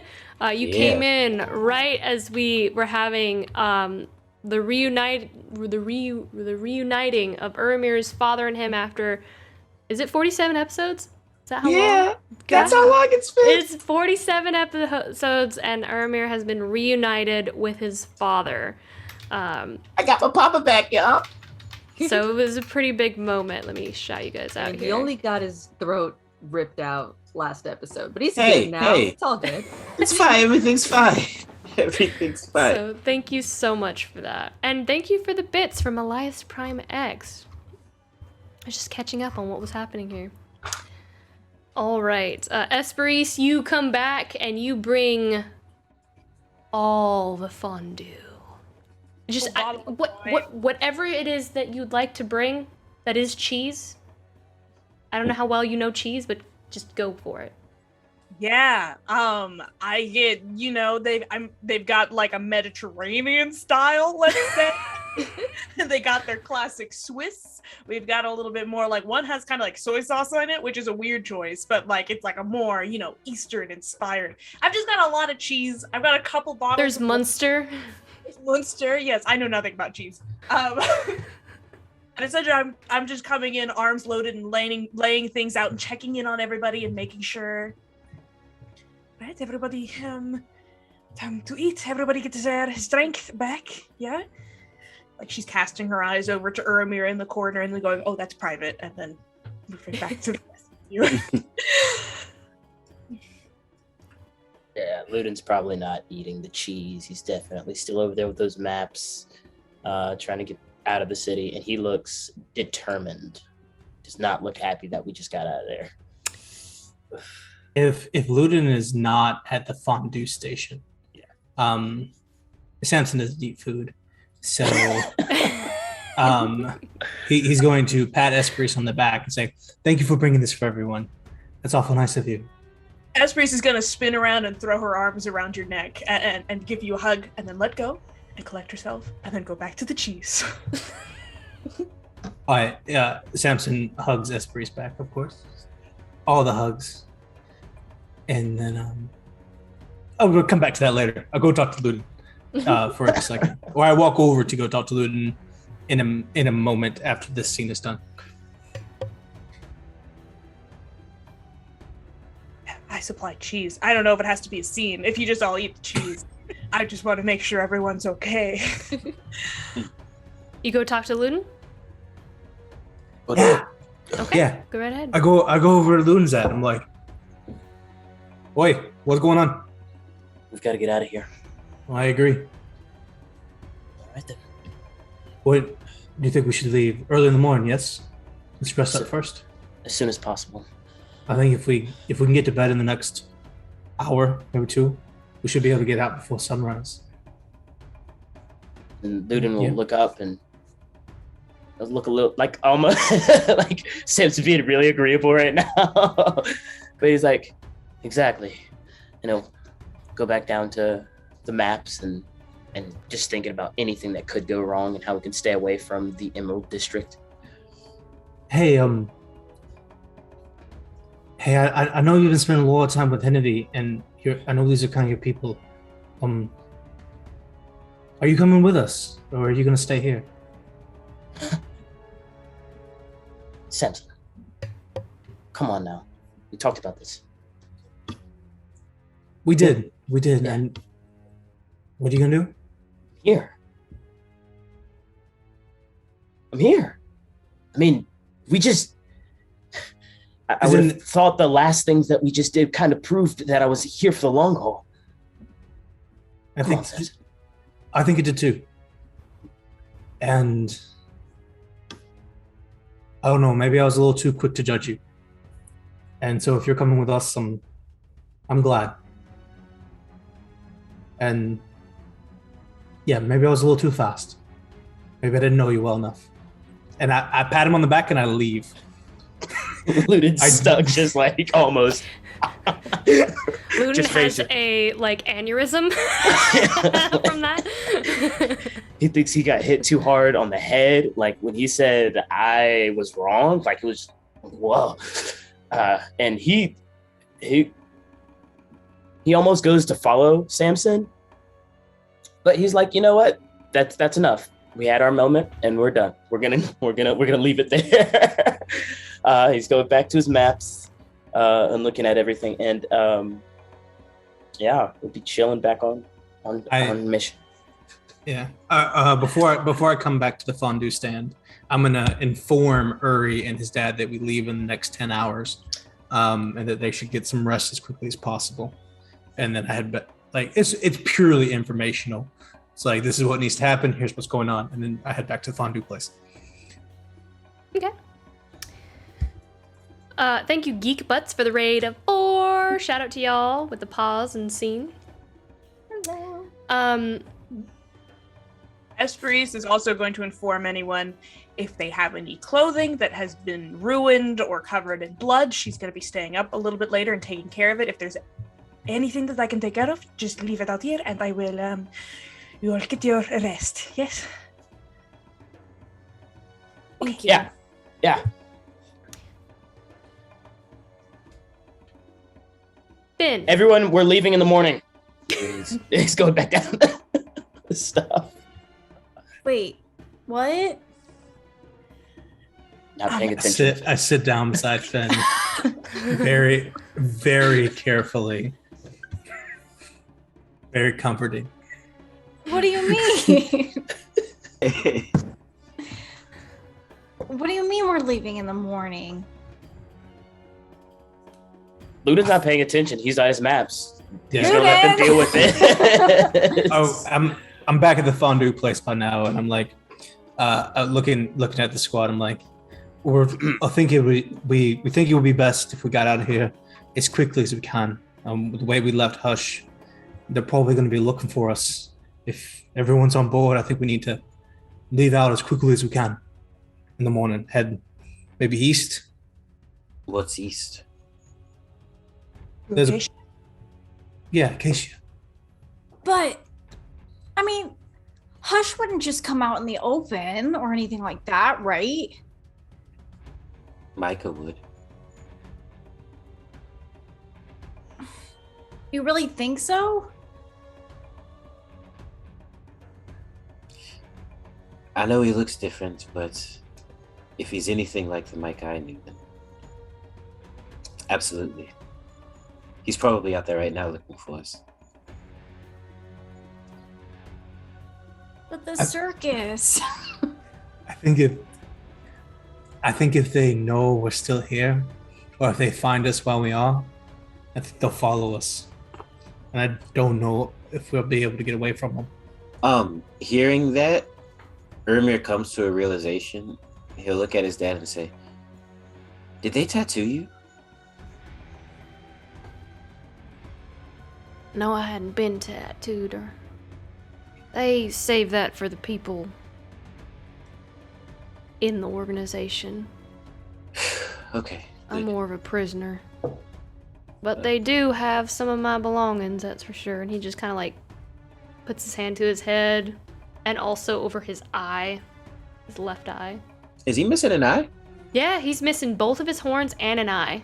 I've completely missed the eye. I knew he was missing his horn. Holy crap. Yeah, he like when I described it, he has a linen bandage around the side of his face, covering up his left eye. Okay. Yeah, I think you said that. I didn't equate that to it was gone. But he'll move the bandage and you'll see his eye is completely gone. I think it's a traveling circus, Finn. Maybe we can ask them where they're going next. Yes, Maybe they're I heading to have- Acacia. But what if this is like their last stop? Well, nobody has seen me In yet. their tour. Some errands. I can pick up a flyer and we can meet them in a later city in their season. Yes? Yeah, I mean they're not. It's definitely not their last stop. They don't really stop touring. It's how they make money. They just go around to all these places. Is this circus worth risking your life? I mean, It's a super cool No, circus. Finn, the answer is no. I just Say thought. no, it's I not just worth thought risking. since we came out alive and everybody's alive and we won. We succeeded. Ludin runs over. He's gone through Finn's bed and looked for the book. He's gone through his bed, found all of his books and stuff like that, and walks over to Esperise and gives all the books to my God. Esperise. Hey! And he goes, "On your way out, you need to return these." And he'll I'm go not- back to. I'm Well, not hey. done with that. Hey, Ludin, I don't think we have time to return books. They're not going to be open before we leave. There's a book return slots on the outside of most libraries. I give Esprit a look. I'm Ludin's still. like, you know, that's right. We could leave it with Hennevi, and then she can return everything. Okay, that's fair. And he'll take Well, all the no. books back, and then keep walking over to Hennevi. Finn will walk over and try and take the books from Ludin. I'm not done with mine yet. Finn, do you want to end up on this list? What list? And he'll open up the book of all the people that are on the list. It'll be like, they sent me after these people, Finn. Who We don't want- cares? I'd like to see them come after me. They're not even gonna know where we are. We're not even gonna be here. We're not gonna be here for the circus, and we're certainly not gonna stick around here. So they're not even gonna know where we are. Look, we already aren't going to the circus. Let him keep the books. Ludin will like sigh and give Finn the book back. And he'll just be like, whatever. That and poetry walk one back too. I want that one too. And he'll walk over to Hennevi and give her the books and explain the situation. He'll just be like, "This is ridiculous. Every little thing we do."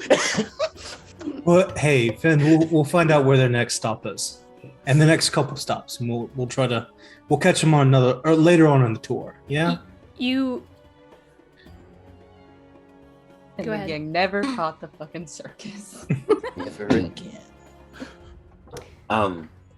You know what? After we defeat the 7, we'll have a lot of time for the circus. So if you can wait until the end of the campaign. What? The final 7 days of the circus. We're gonna be dead by then. Oh no, it's old. Yeah. You give the books to Hennevi, Ludin. he gives all the books that Finn will allow him to give. Which is, Genevieve. I guess, just your book. Literally, my book's not even the important one. He'll just give her the book, and then she'll be like, She just kind of looks at you and she says, "It is kind of a shame. I was going to ask you to the circus, but..." And she just quickly scurries away with the book. He's just like, and then he'll do the same. Like, everybody's giving all these realizations as we're leaving 10 hours from now, and he's just like, why me?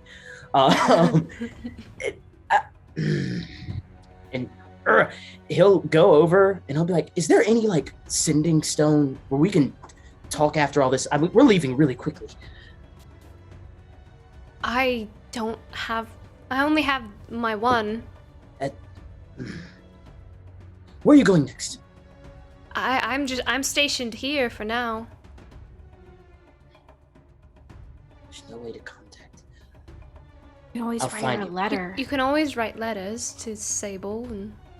How would you get him? Where do I put him to? Like, where do you send a secret letter? Address it to the secret hideout of Sable. There's like by these rocks to worry about. There's a post office. You write her name on it. She'll go pick it up there. Okay. Well, let's say like there's an owlery and like which would serve as like a PO box, and you would just like the name of the person would be on the letter at the PO box.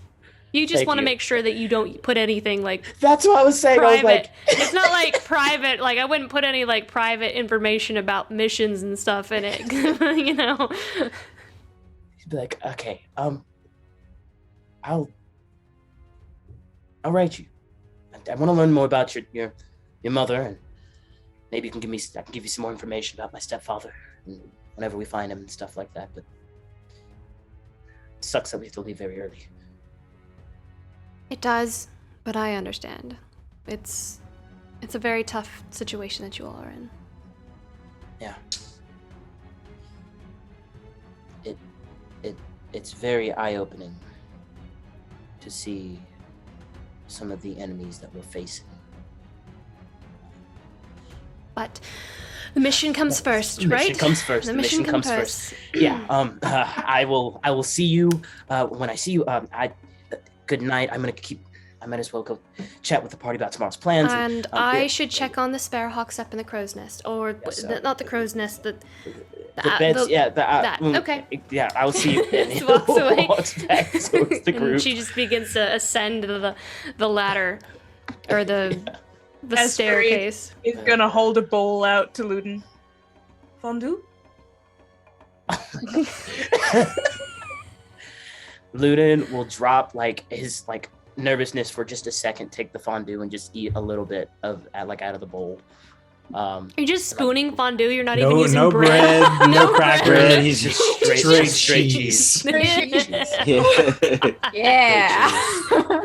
That is Like comfort he's the- food right there. Like he's the stoner from a Goofy movie. Just Just cheese everywhere. Love it. Oh my god. And then afterwards he'll like get back serious as he's eating his cheese. They'll be like, all right guys, we have to leave in the morning. Yeah, we know. And we have to be stealthy. Very stealthy. Any idea where we're going next? How are we gonna stealthily get out of here with the Vardo? we're not. We're gonna go fast. We're gonna go fast and we're gonna go quick and we're gonna double back to make sure no one follows us. Yeah, because I'm sure nobody will notice us then. Hopefully not. Hopefully not. But yeah, to Esperisa's point, east to Acacia. I believe. What's in Acacia? The temple at dawn's rise may be able to help our dear friend regain some of his memories. Amiz, yeah. All his memories. Okay. He'll go. Ludin will walk over with his cheese and go get Ami. Like, come on, we need to talk. I think he's sleeping. He'll wake him up and then. Don't wake him up. He needs his sleep. He needs his sleep. We'll just get him in the morning. He goes wherever we tell him to. Walk back over like this. Everything he does tonight. Hey, what? Most of the things you did tonight were amazing. You were great in the fight. You didn't die. It was awesome. Yes, Luton, you were absolutely stupendous. I am so proud of everyone. We followed It's either rule 3 or rule 1. I'm so sorry, Ludon. Nobody was left behind. I am so very proud of everyone. Was that one? I thought one was don't die. Thank We did them both. We did them both. It was either 3 or 1. One of them was don't leave anyone behind, but I didn't know what number. Don't die. Know your friends. Know your enemies. Don't leave anyone behind. 4. Or trust your friends. So we did all 4. And I think we did great. Well, some of us did. Who didn't do well, Finn? I mean, I left you guys behind. Finn. Aren't you angry at me for that? Finn. Because you should be. Finn. Chill, dude. Finn. Oh. You saved my father. And you stayed. Just not directly. It's fine. I mean, I left, and yeah, I took Valerius with me, but if one of you had died, I would not even know. I wouldn't have been able to help. Didn't die, Finn. But you could have. We can die every single time that we fight, Finn. Not when I'm near. You were where you were needed. If you were with us, my father would have died. It is right. You did the best you could and more. You were brilliant. You're always saving me. And now you've saved my dad. You're literally like our guardian angel. So you're not mad at me? I give Finn the biggest hug. I said I could never be mad at you again. I look at Finn as proudly as I possibly can. With the expression, just as happy and proud as I can be. Okay, I guess. Well, that's good to know. I'm sure you all fought really well in there. I didn't get to see most of it. Oh, trust me, you didn't want to see any of it. But we're all very tired. Yeah, how did it happen? I didn't get to see most of it either. Does someone want to recount the story, like overarching, just so that Samson and Finn know exactly what happened in that room? Well, I was invisible the entire time. I mean, we don't have to tell the story, but just like, just like I tell the story. Yeah. Yeah, I tell the story. It was absolutely incredible. Ludin was shooting arrows, and Esperis was keeping Zevnik from casting any sort of spells. He was just completely impotent the entire fight. Praeria was standing in the breach, keeping everyone safe. She went toe to toe with Micah. Almost. Well, that's kind. She's still here. And Finn, of course, got my dad out safely. And you, freaking giant gorilla, coming in at the last second and saving the day. New trick. Just learned that one. It's a good trick. Mm-hmm. So, Zevnik, he's still alive? Probably. I got a couple of good shots at him before we left. But I'm gonna run to Vardo and find my finest bottle of wine. And bring it back over. You mean Desmondana's finest bottle of wine? Or have you drank all of that already? Okay, it's mine now. I find my finest bottle of wine. I pour it for everyone. And I lead a toast to our survival and our competence and how everyone played their roles perfectly and how amazing we are and thankful that we're all alive.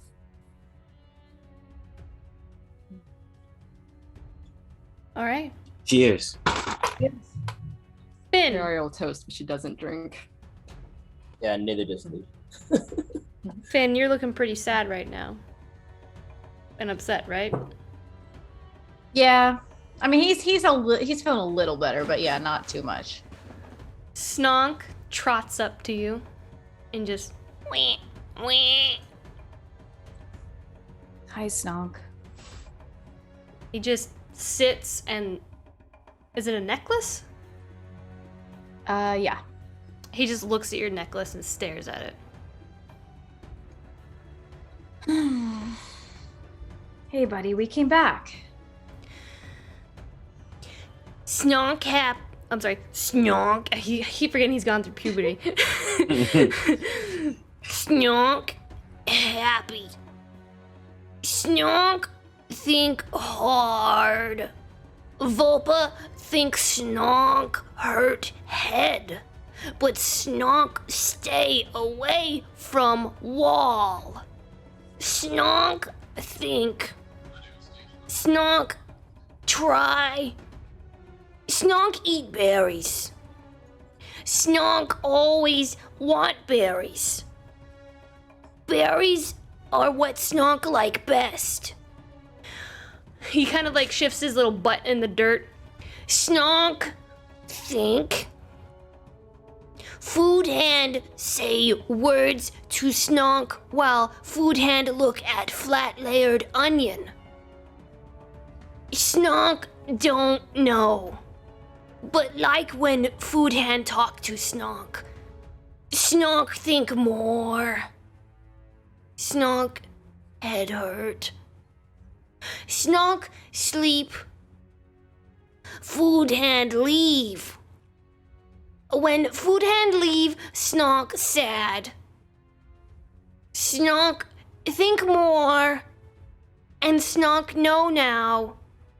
Food Hand is berries. Snonk is happy. Berries is best. Oh, Snonk. You're the best. Oh, he's gonna bring Snonk up onto the. Is it a couch? I guess it would be like a stone bench. Okay, so he'll bring him up and he'll like fill a whole bowl of cheese. And he gives it to Snonk. Here you go. I missed you so much. I'm so glad that we could come back and see you again. Snonk just immediately like shoves his entire face into the bowl and the cheese just splatters up on his head and he just looks up at you, it's coming down his chin, and he goes, Snonk like goo. Goo makes Snonk happy too. You can have as much goo as you want, Snonk. He'll keep refilling it. Everyone else at the table, Esperise, other side of the table. And like the cheese is just going all over the table, running down the sides, all over his face. It's getting on Finn, one of his clothes. Here, it's really good with bread too. Bread and with the bowl. Finn, for his own bowl of fondue, has mixed all the cheeses and was eating it. So he probably does that for Snonk too. Oh yeah. And it gets on the books, by the way, but he doesn't care. All right.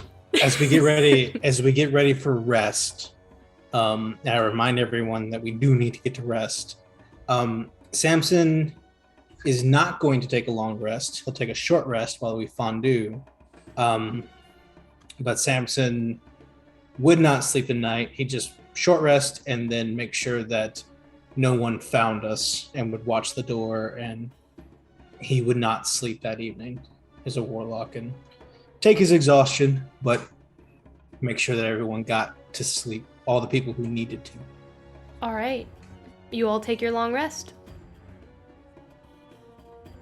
Yeah. Oh, A very much needed long rest from all of you. Yeah. Jeez. Oh my god. Oh, that feels so much better. Like you got Sleep spell away the slots broken back. back. on there. Recovers 63 hit points? Golly, Finn. 3 hit points? I didn't know you were that bad. Y'all should have ate your good berries. He That's didn't all I'm heal saying. himself during the cure. Oh, He healed everyone. I can do 6. I did Valerius too, so. Should have ate them hit points. So selfless. I ate those Finn. berries, Luden. I feel like you're like the only one. I'm stopped giving y'all good berries. I ate the good berries. The good berries. Like, the good berries. I gave those to Snonk too in his cheese bowl. oh, Finn puts them in the cheese bowl. I gave him berries and cheese and bread and whatever else Espery's brought back. I don't know if you guys know this, but I'm fairly certain cheese makes dogs gassy, so I'm gonna assume that cheese makes piggies gassy Pigs too. are not dogs. We know whose room Snonk is sleeping in, so it's all Snonk good. sleeps in all of our Bardo. rooms. Yeah, he's sleeping in the bar. that I was room. about to say, We're we all sleep in in there. We're leaving. No, Said tonight Brandon. we're sleeping in the Sparrowhawk hideout. You said that everybody's got their own room in the, We're in the in Sparrowhawk. bunks, buddy. They're bunks. I'm not in with bunks. the curtain. I'm not bunking with Finn and the pig. I mean, it's an open room, It's an Urimir. open room, man. The curtain just every now and then. Oh my god! Dude, once we get in the Bardo, it's not like his gas just goes away. Look, we're just gonna put the ass end out of the window so that way we don't have to worry about it.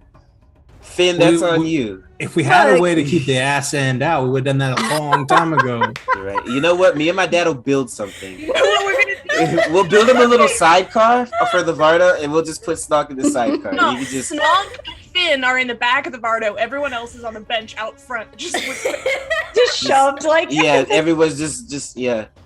Just I turn also it into have, a Oh Dutch my oven god, I'm there. crying. That's kind of- So I have just like a shove passive. his ass end out the window. I Yes. have a passive perception of 21, and I have advantage on smell checks with my armor on. Oh my god. That's unfortunate. I'm sorry, Luda. Ludin's almost sleeping outside. You know what? I'm not sorry. You tried to turn my books back in. Every time Snonk farts, Loon wakes up Oh. with a 21 Oh passive yeah, I also perception.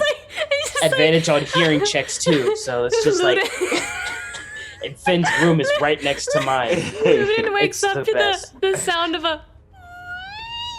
Oh my god. This stream sucks. Okay. If this is the content you want to see, you can follow and subscribe. Right. I'm sorry. Breezy stays up a little bit Sorry. late, cleaning everyone's clothes and making everyone ready for tomorrow. She does some laundry, helps Henneby with the dishes, and sleeps on the other side of the cave, where there aren't farts. I do like every hour and a half. I do a circle around as an invisible bird to make sure that no one is planning to jump in on our area. And I come back and I short rest, and I do that until Ludin wakes up first, because he Yep. always does. And He then is I help Ludin pack all of our stuff and everyone else's stuff into the Vardo once he wakes up. Okay. You all wake up. I rebelliously wake up last. Finn, get up. Finn's like laying in bed. Everyone else is working. Finn's texting. Yeah, Finn's on his phone. and his phone laying in bed. Snonk needs to go use the bathroom, Finn. Then let him out.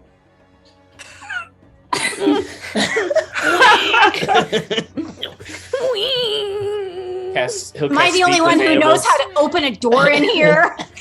And does your mind at all go to Finn? You're a toddler, or is he just not thinking about that? Ludin will cast speak with animals and be like, "Come on, Snonk, let's go." And No, he'll take I him want to out. let him out. Finn will get out real quick. Out of bed. Ludin has wasted a spell slot. And he will go sit in the Vardo. Is the circus setting up across the way? Oh my god, we don't listen. Because if so, I stare longingly at As you are all prepping to leave this morning, Samson, because you are constantly looking every hour on the hour, you do eventually see a black-scaled dragonborn leaning against a wall, blanketed by the shadow of an alleyway, and their eyes shimmer out like rubies resting in ash.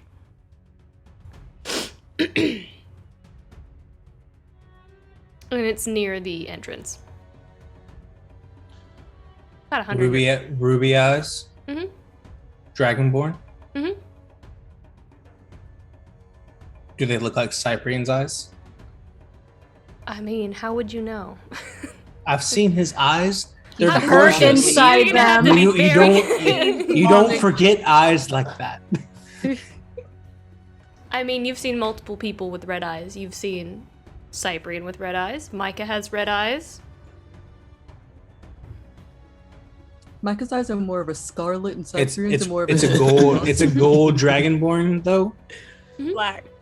Black? It's a black dragonborn with red eyes. No, it's a gold. No, it is black. I'm sorry, I said black. It's a black dragonborn with the Body language check. Is he leaning up like this, or is he like tense?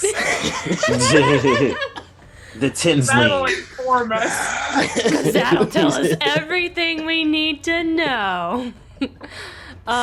With your passive insight, he looks relaxed, Samson.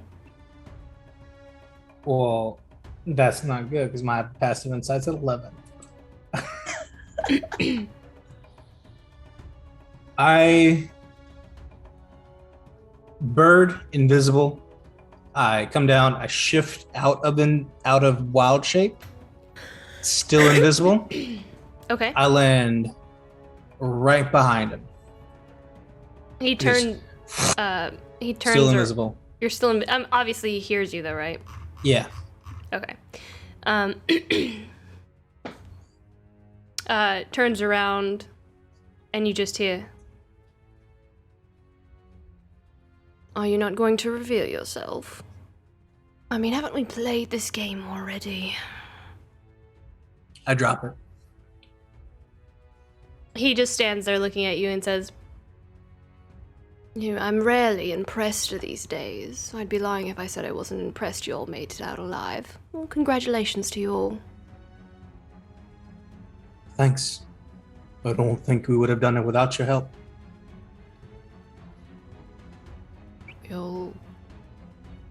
You're welcome. I do hope we don't have any hard feelings. I mean, you understand. There's precautions that have to be taken with people like us.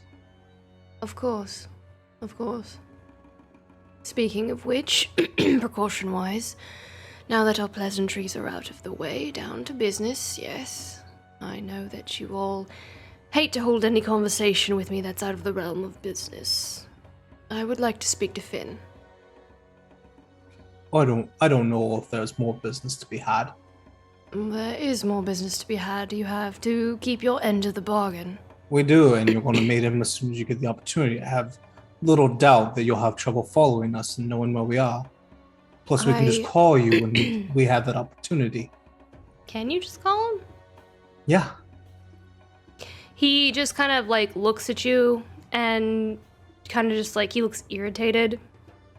And he goes, Look, if you were looking for contingencies or securities, you should have brought those to the initial negotiation, friend. Maybe you haven't been doing this that long. I wink at him. I would like to speak with Finn. I have something to give him. Gifts are always appreciated. I'll go find him. Okay. I go find Finn. It's like, hey, while Finn is taking out Snonk, I walk over there. I'm like, Cyprian's here. He says he's got something for you before we leave. Cyprian?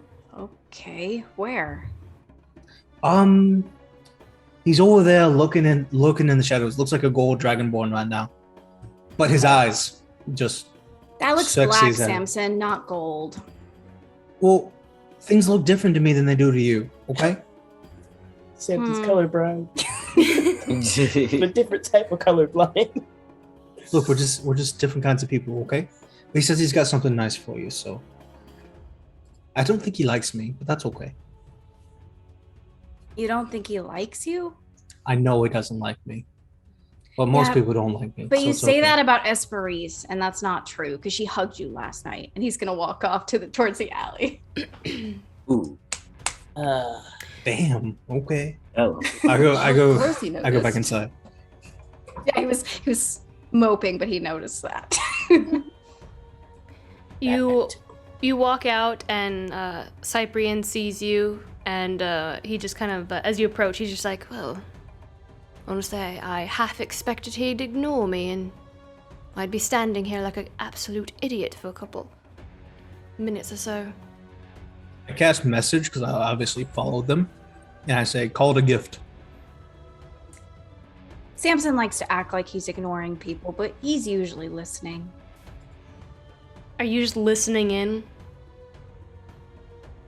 I just followed Finn stealthily behind to make sure he doesn't kill him. And I was like, just to be safe. Are you invisible? Obviously. Okay. Well, not anymore. Do you recast invisibility on yourself for this stealth that you just came out with? Sure. Okay, good. Because what are you like hiding behind Finn as you walk back? I mean, I'm probably like up on the roof or something. Yeah, no, you're apparently you're invisible. Okay. And he just rolls his eyes. Regardless, seems your friend's keeping tabs on me still. I am beginning to despise him. Oh. But not you. I mean, I hope I haven't given you a reason to despise me yet. No, not at all. You have manners, and you don't look at me the way everyone else does. And I haven't seen that look in a very long time. But down to business, shall we? He pulls out a black leather bundle tied in leather strips, and the leather is very smooth and heavily treated like suede, and he just holds it out to you. I will take it and examine it. Unwrapping it, you see a single black raven quill with a small ruby near the base, and the plume is long and shines as you turn it in the light. And he says, I'm sure you were expecting a sending stone of sorts, and I know that there are plenty of individuals with spells as such, but I do so abhor them.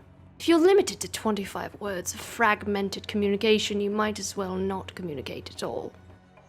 This raven quill will allow us to communicate. A bit old-fashioned. I'll explain, I'm sure you've never seen one of these before. And he explains what it is, which is exactly what you know to be the quill that Urimir has. A quill like that. It looks completely different, though. Refresh my memory. Is it that you write a letter and then you have to do something and it transports immediately? Yes. Okay. I will put it in your inventory. This one is specifically Cyprian's. It is Cyprian's Raven Quill. It is now in your inventory. So yes, by touching the ruby, you can send or receive written messages between the two quills, which means he has one. The ruby will illuminate to signal the status. Dim, no messages. Flashing, messages are being written. And bright, a new message. I'll make sure to... If the quill breaks, so does its counterpart. Okay. I'll make sure to keep you updated throughout our journey. I think they said we were heading east. And I promise you will get a chance to talk to Cassius. I mean, oh, who cares? Cassius. Yes, I so look forward to my 1 hour. I look forward to you keeping the end of our deal and letting me know when his memories are restored. To be honest, I mean, even if, he gets his memories restored, if he wants to talk to you for more than an hour, who's going to stop him? No, I know that. I just think it's hilarious that they all feel they have control over someone else's life and being able to speak with someone. I think they're just worried. We've run across a lot of things that make us a little bit cautious. I can see that. Smart. Smart to be cautious. But... Yeah. Anyways, that was what I wanted to give to you. Thank you. Leave you to your journey then. Did you need anything else from me before you leave? No. That was it. At this point, you have that, and you have my trust, which is not something that I give out. I haven't given out in quite some time, actually. Thank you. I'll make sure that I don't let you down. He just kind of nods to you, and like his eyes just kind of like shimmer for a second with that ruby red, and then he just kind of like disappears back into the alley and leaves. Finn will stuff that quill into his bag, his very messy bag, and head back. All right. And with that, we're going to take a quick break. We're going to take a quick break, and we will see you all in a little bit. When we return, we are going to begin our journey across the desert, and we might run into something interesting along the way. Tiana just immediately turns back. And so we'll see you all in just a little bit.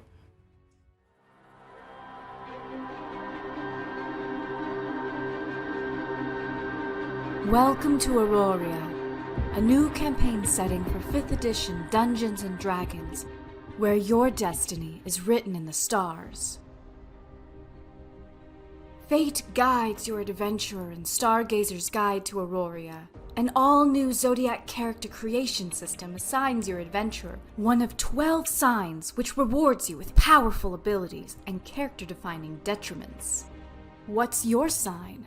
No, that's the wrong question. Who are you? Frostwain, Lamentium, Fluortide? These powers are yours to define or let fate decide. Choose wisely. Your sign connects your character to the world of Auroria. Manifestations of the mighty signs appear to spur your adventurer toward their ultimate goal, or away from paths destructive to their future. Adventure is calling. Discover a new world of brilliantly diverse cities, dozens of unique landmarks, and long-forgotten dungeons waiting to be uncovered. Join arms with allies and cross swords with worthy adversaries. Fantastic NPCs with their own adventure hooks, backstories, and motivations are spread throughout the world, ready to aid your party or become the latest villain. The old gods are gone. Aurorians worship a new pantheon. The masters of the weave are more connected to their acolytes than ever before. Find your faith with 12 all-new gods across 2 different pantheons. Encounter fantastical monsters under the shadow of Mount Vera and under the Sable Sands with powerful magic items, new spells, and weapons. Explore one of 12 new subclasses available for the canon D&D classes, and tie them directly to your background with factions that have been intricately woven into Aurorian lore. Destiny is calling, adventurer. Look unto the heavens. Your story is in the stars.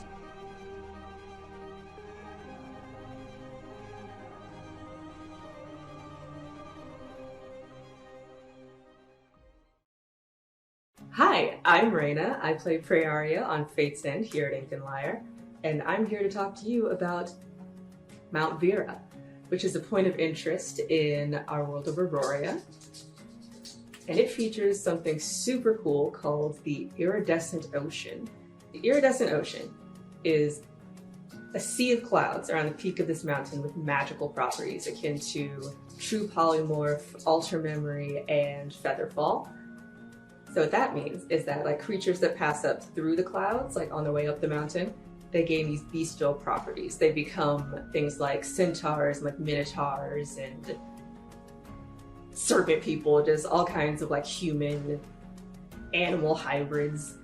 And they have a little village up there of all these creatures, and they have no knowledge of their lives before, what is underneath the clouds is, as far as they know, there's only their island and this ocean, which shimmers like dreams, and diamonds, and glitter. So creatures that live on the peak of the mountain have no idea what's underneath. If someone disappears, as far as they know, they just fell off the earth. But what really happens is as you pass back down through the ocean, you are once again polymorphed into a basic woodland creature like a squirrel or a fox. But you retain your intelligence. So as far as you know, you've just always been a really smart rabbit. Which is really cool.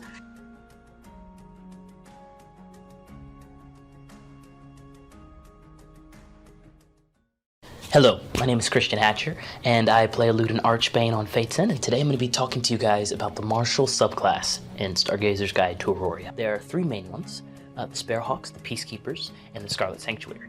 Now there are different benefits to joining any of the different organizations. First, the Sparrowhawks.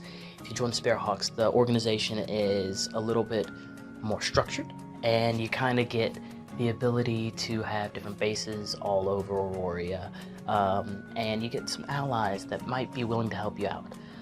That kind of moves you over into the Peacekeepers, where it's a lot less structured, but your ability to gain allies is a lot quicker. You can actually deputize people to help you out. You just gotta pay them a little gold. And then finally there's the Scarlet Sanctuary. Now the Scarlet Sanctuary is interesting if you have a very lore-heavy campaign. I personally think of it like kind of a Sherlock Holmes kind of thing. You can request information from this organization, and it might be able to help you out with finding out some of the mysteries that go on in Aurora, or whatever your DM might throw at you. I personally love playing in the Sparrowhawks because it allows my character to be grounded in the story right away, especially as a character that came in a little later in our Fate's End campaign. I had a reason to be there. So find out your reason to use the martial subclass. Be creative with it. Why would your character be in one of these organizations? It makes the story interesting. So if you're interested, why not try it out in Stargazer's Guide to Aurora.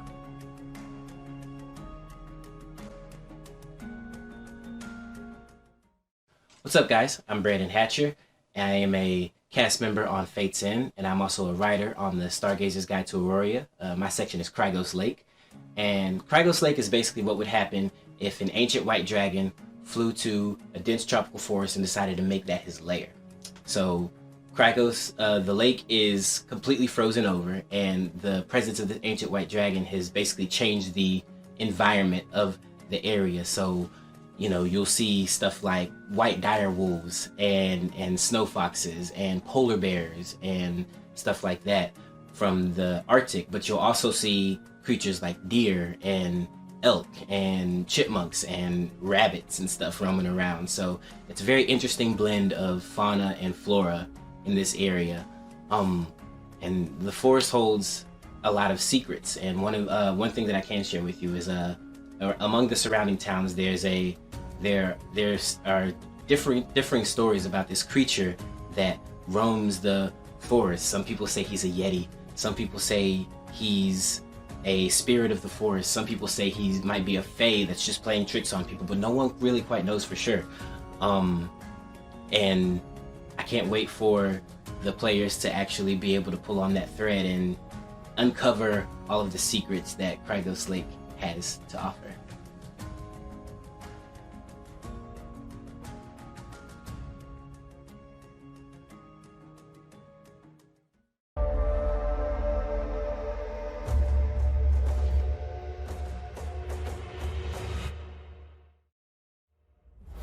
A 12 does break it. Really?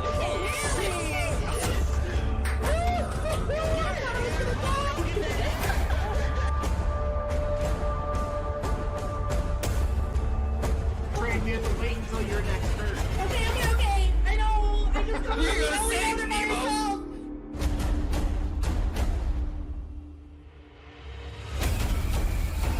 I would never hurt people on purpose, Bhagwan. All right, then we can trust her, boyos. She's not gonna hurt anybody.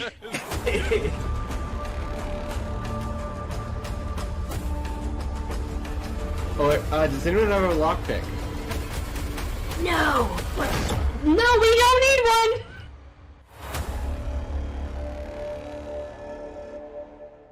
Extra, extra, read all about it! What's that you've got there, mister? Why, this right here is 9 Realms Gaming. 9 Realms Gaming? That's right, top-notch gaming accessories made from some of the finest woods this side of the city has to offer. We got your dice vaults, we got your dice towers, dice trays, hero vaults, you name it. Oh my! Careful now, don't swoon into traffic. You can mosey on down to their website now. Use exclusive partner code LYRE10 to get 10% off your purchase. What was that code again? That's LYRE10. LYRE 10 at 9realmsgaming.com. Hurry, they're selling like hotcakes.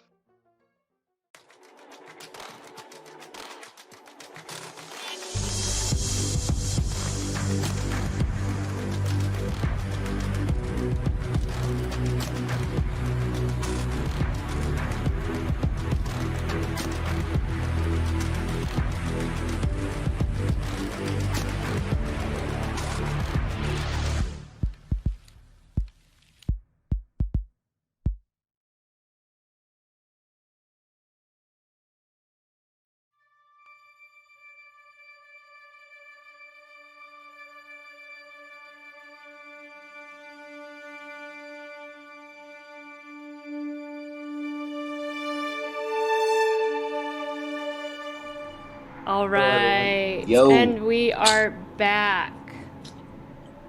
Move We'll this be over back. here for a second here. Boop. And we back. And we back. Oh, we back. All right. So jumping back in, you all leave Sable. There was nothing else you wanted to do in Sable, right? Because I'm jumping right into traveling through the desert. I mean, go ahead. Leave. No. No, to I'm, leave. I am. Once Esperise did say she could grab a flyer. Do we want to grab a flyer from the circus? Yeah, Just- Esperise will do some last minute errands. She'll like pick up some beef jerky and Some like, snake jerky. yeah, pick up a flyer from outside the circus. She's not going in like on a limited timetable here. This is at the same time like that Cyprian is talking to Finn. I'm just gone and I'll come back and try to head out. once everybody's back and ready to go, I will Pieska us out and start heading towards the east. I assume. Do I know of a port that's that direction? I assume The all Dusty the trade. Anchor. Is that the one on the east coast? The Dusty Anchor is literally a port city along the coast. It's just nothing but ships. In that case, we're going back to the Dusty Anchor. That's where we're heading to find a ship over there. Frick. Gonna Alright. run into our doppelganger. We gotta have other business. I hope so. Not in the mood. Not in the mood. All right. You guys pack up. Yep. Leave the city. Let me move us. We're definitely not at 12 a.m. right now. I am out front with Samson. I am not in the fart part of the van. The fart part. Oh, you think I'm in there? Nuh-uh. Not after Finn's last in the night. back, hanging his legs off the edge, staring Are you out. doing the music video, head up against the pane of glass, looking out the window thing? Yep, watching the circus pass him by. You make your way On top out of of the the bar. city, up the stairs, and you just watch the circus setting Samson, up press in the on either oasis. side of you are Lude on one side, Esperise on the other, going, the speed limit says 20. The speed limit says 20. I don't know if you saw Samson, but we are going a little bit of a speed limit. I completely ignore everything they say. I'll go as fast as I want. Look, Snonk, that's the circus. That's where we're supposed to be. Oh my god. I'm certainly not up for the side seat driving since I didn't sleep, and so I'm very exhausted. I'll drive. Snonk looks No. at you and he's like, syrup? Yeah, sure, Snonk. That. It's kind of like that. It makes you happy, like syrup, I imagine. I don't know. I've never been to one. As loudly as possible. I don't know. Yeah, I've it's never very been to one. loudly. You know, the happy place where all the fun is. And you If- continue forward. So you're going, honk, honk, snork. And just snorting at each other in the back. if Snonk is in the back, then me and my dad are going to try to sit as close to the front of the Vardo as possible. And I tell Finn, keep Snonk. I want to be able to see Snonk's face at all times. What? He's sitting. Yes, just make sure he's sitting to where his face is on the inside of the Vardo, and his behind is on the outside of the Vardo. Fine. Yeah, Luden's on top of the Vardo. Just hiding him. It's not that bad, guys. You're being really dramatic. Ferrari is also on top of the Bardo. Sounds good. All right, you begin trekking through the sweltering desert once more. The days are hot and the nights are very cold. Some days the sky is quiet as the sun's rays beat down on all who don't seek shelter within the Vardo. But even there, it's like a hot box. I am practicing my last 3 days or 4 days that I need with Esperise on persuasion. Yeah, late in the evening, while people are falling asleep, we sit on top of the Vardo, look at the stars, and talk about what people want from you. Perfect. I'm doing that. So I Life can isn't get my last. about what you do or what you say. It's about how you say it. 100%. How you say it. 100%. Okay. Okay. Any more notes? I think I'm getting this, Esperise. Like, my notebook's almost full. That's very flattering. You're doing fantastically. Very proud of you. Thank you. I learned from the best. Give a little nudge.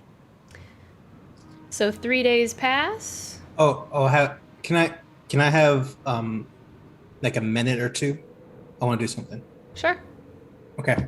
So like if we're traveling for like 3 days, on day 2, after I've had a long rest, I'm no longer tired, no longer exhausted.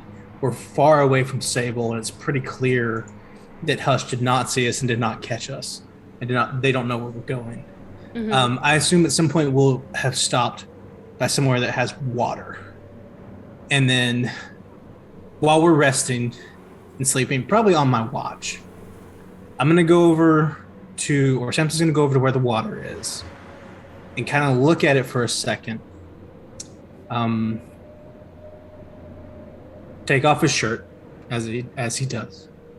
And then drop the disguise self that he keeps all the time and take like a moment to look at himself and ponder all the scars, all the things that are on his person, on this body now that he didn't have before. So he's looking at the white marks to the chains that were on his hand and neck, the missing finger, the missing horn.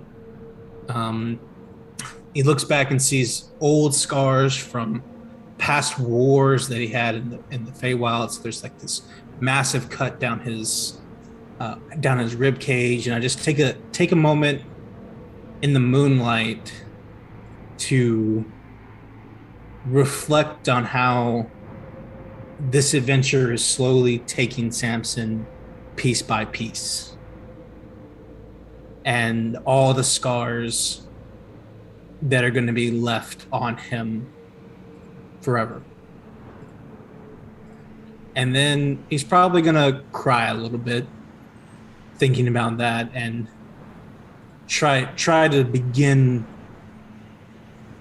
wrapping his head around all of that.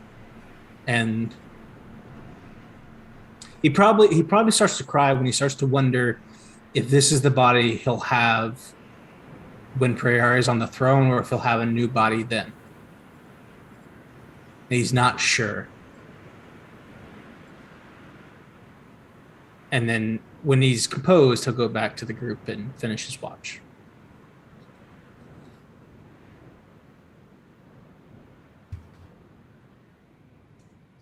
All right. Another day passes. And on this particular day, the sun has all but set behind one of the largest dunes in the distance. Like a mountain, the last of the light will disappear behind it soon, and the temperature has already begun to drop. Ludin, you see very faintly on the top of the dune in the distance what looks like a circle of spires coming out of the sand, like the spires of a crown. When we came by the first time, did we see it? Mm-mm. But dunes are ever changing, covering and revealing, covering and revealing. So Ludin will just be like, "You guys see that? It's off the road too. You see that? Anybody know what that is? Anyone? Is it? What, the sand? I can't see. Ignoring that, and he'll point over to. I can only imagine Finn's been doing this for like the past 4 or 5 days. It's gotten old quick. He's pointing over off the side of the road. Like there, the spires. Those. No one? What is that? Yeah. I don't know. Kind of check we can do to see what was that. It just looks like spires coming out of the ground from here. You'd have to go to it to get a better sense of what it is. Well, can we check it out? This is not normal. I'm fine with checking it out. Is it on the map at all, or is it no? Yeah. You have a map? Didn't we have a map? Ludin was looking at maps the other night. Did you not take them with us? I didn't take the maps. No. Do I Really? remember anything being on the map? I don't remember being here last time we came this direction either. Let's go check it out. Might be something interesting. We're due for a break anyway. We've been traveling for a while. All right, you begin heading that way. Longbow out. Not pointing at anything, but prepared for whatever inevitable will happen. Switch some stuff over here. Oh, never mind. Longbow back up. They look like a bunch of rocks. Oh. It's Stonehenge. You said spire. I'm thinking like this ominous looking tower. Yeah, Like- I also like- thought tower. I mean, out of I the, couldn't find rock spires, okay? These are close. All right, then bow These back are- out if they are spires. They So look like this, but spires. menacing. They're about 50 feet tall, though. They're not big or anything, but they're made completely out of stone as you kind of approach. Do they have like carvings on them or something? Hold on. Calm yourself. Give me a I mean, sec. they're really cool rocks. Ben, can't you just enjoy the rocks? I'm enjoying it. I said they were cool, didn't Does I? my dad know what they are? I know his intelligence is through the roof, and he has proficiencies in all of it, like everything. So you begin I'll get to that in a second. You begin making your way to the spires and get closer, and you see that they are made of stone. They're large spires that taper up to the heavens, and at the base of each spire they're about 4 feet in diameter, and they just taper up to the top. And there looks to be a different symbol carved onto each of 12 spires. Detect magic. Yeah, lots of magic. Like Okay. like a beacon of light, just boom. My eyes. And you all immediately get this overwhelming sense that this place is just ancient. But when you use detect magic, the aura is just like, it almost hurts your head. I'll drop it. Yeah. Oh my god. Maybe we leave the Vardo here if we're going to, go any closer. Also, to answer your question, your father has no clue what these are. But what are these symbols, though? Do we recognize these symbols? If you want to move closer to look and see what the symbols are? Definitely. Yeah. Luda's gonna hop off the Vardo. If they want to drive with the Vardo, well, they can. But he's gonna walk off to the side a little bit just in case. Oh, come on, Ludin. What, Urimir? You'll be fine. Okay, yeah, I'm gonna be fine. And he's gonna continue walking on the side of the Vardo. Proficiency in Arcana or History. What about religion? No. 18! What about sleight of hand? No. No, no sleight of hand. Arcana 25. Okay. All right. Are those the only two? They're the history and arcana buffs. Wow, okay. I thought we had more history buffs. We went to school. I'm old. You haven't literally you crawled haven't out of the woods yesterday. None of you have moved within Wait. the circle yet. Go I ahead. think I might be a history buff now, and it just doesn't shut. No, I'm not. I just get advantage on them. Never mind. You haven't moved within the circle yet, but just kind of seeing one of the closer ones towards you, you notice, you kind of notice the symbol. All of these symbols are the 12 signs of the heavens.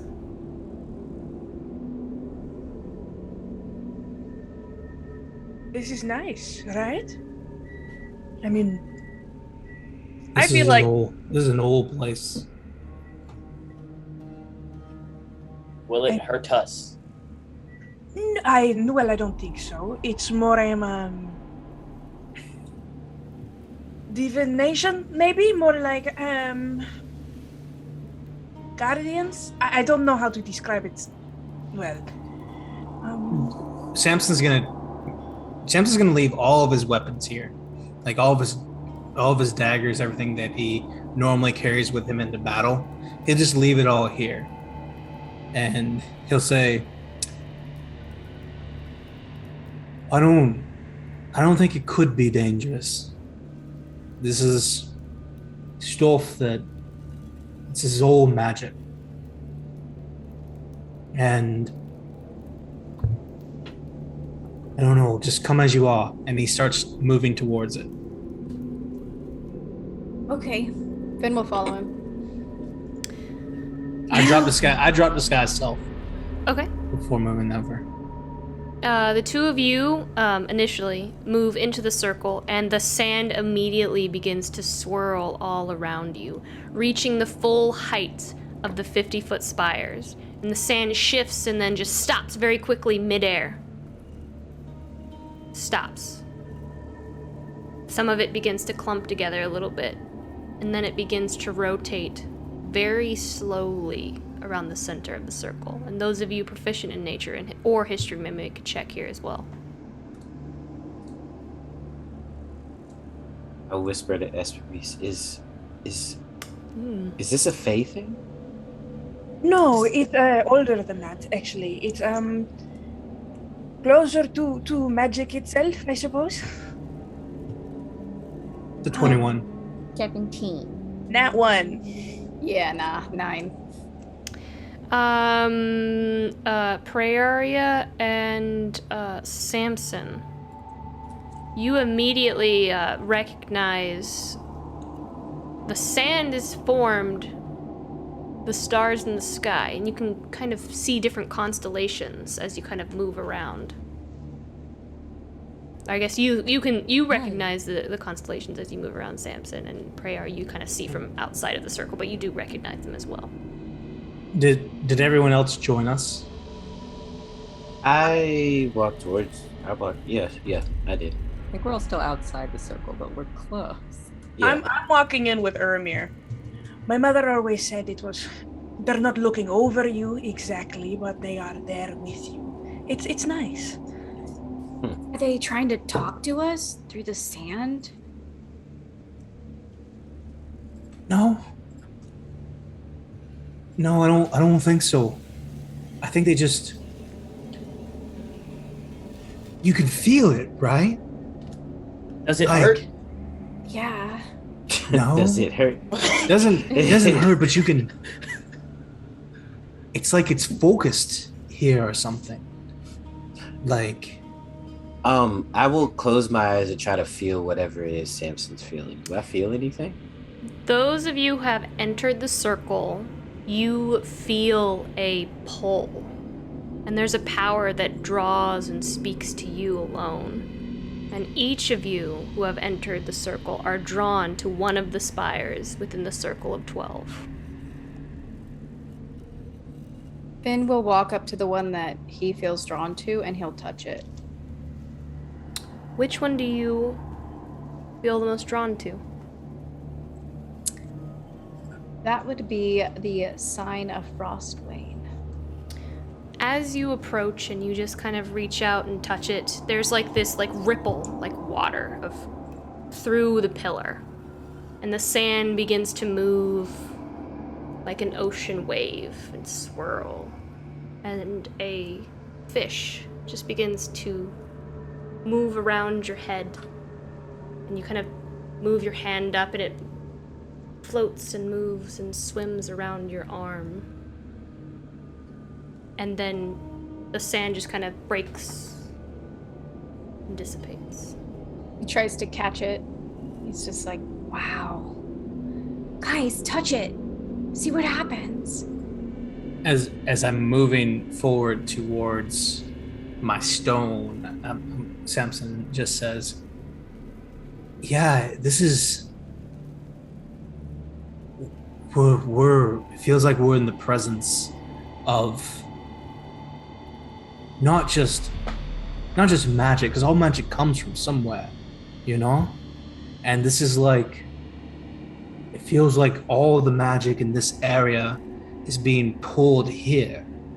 And it's like this is the purest of the magic. It's like raw. Yeah, source. That's where it all comes from. Or this is a fragment of what the magic looks like just here. Source of magic. Huh? A source of magic? Yeah. And I When go he takes over... off his stuff, when he says source of magic, he'll take off all his stuff. What Luden heard was power up, and he'll start walking. Immediately walks in. I put a hand on Pyrium, and when I do the taking up what you're saying, Lauren, when I do the Pyrium, the sand around starts to swirl even faster and faster around me, and these green and purple lights look like miniature pixies, and they start swirling around in a symphonic pattern, and you all hear a small bit of music start to play, and Samson looks 10% more attractive for no reason. and then they all go out and fall to the ground. Luden walks in, looks around, you're like, that one, and then he starts walking right towards it, just puts his hand on Duskworn. Just be like, power up. You put your hand on Duskworn, and at first nothing happens, and you're a little confused, like, of course. Like, am I doing something wrong? You feel something moving underneath your hand, and you turn it to look, and there's this black spot that has formed on your palm. And you see a face just kind of come out of it for a moment, and mouth open wide, as if like taking a deep breath. And the black sand just falls and dissipates off of your palm.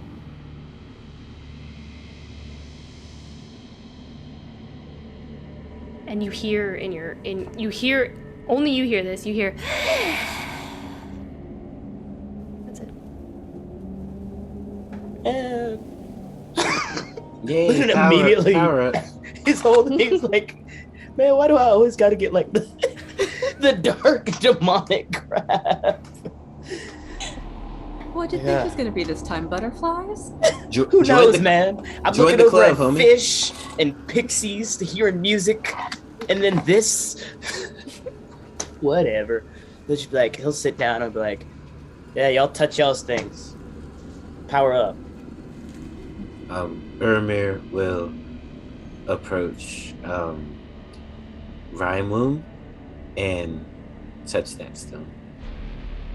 Okay. As you touch the spire, there is a kind of shimmer before you as you look out ahead and some of the sand behind you moves past your head and just kind of like shooting stars. The sand begins like shooting past your face. And you see just kind of like all of that sand that shoots down moves back around in front of you and begins to swirl once more, and just bits and pieces breaking off and forming a single formed orb. And it just begins to swirl around, almost like a scrying orb, but fire. And then it dissipates and just kind of falls down.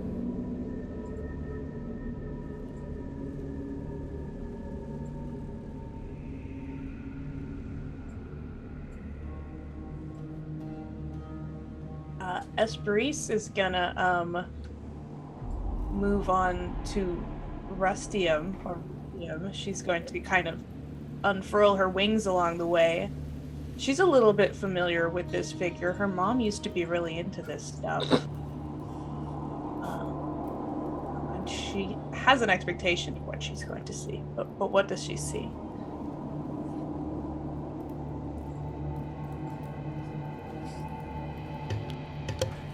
Sorry, I was muted here. Nothing. You see nothing now. You go and you touch your, what'd you say, Wisterius? Rustium. Rustium. Okay. You stand before it, touch it, and the sand begins to almost like crawl up the sides of the pillar. And then the sand begins to move outward. And you see forming 6 wings, 3 on each side. And they just spread, it just spreads out. And just begins to like move backwards and forwards. And you feel the breeze as it begins to move. And the sand dissipates down. And then up the sides. You feel the sand moving up the sides of your body, up your hips and up your waist, and the same wings you saw spread out. 6, 3 on each side, and then dissipates once more.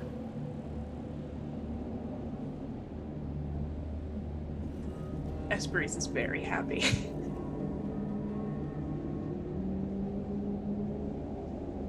Aria's just watching all of this happen. She's like taking Mountain out to like look at all of the things. And she doesn't know how she feels about it. But as she's looking around, she sees part of the sand that's like moving differently, like at least to her eyes. It looks like it's making like a kaleidoscope. Like it's making shapes and things in like a perfect pattern, like things are just making sense.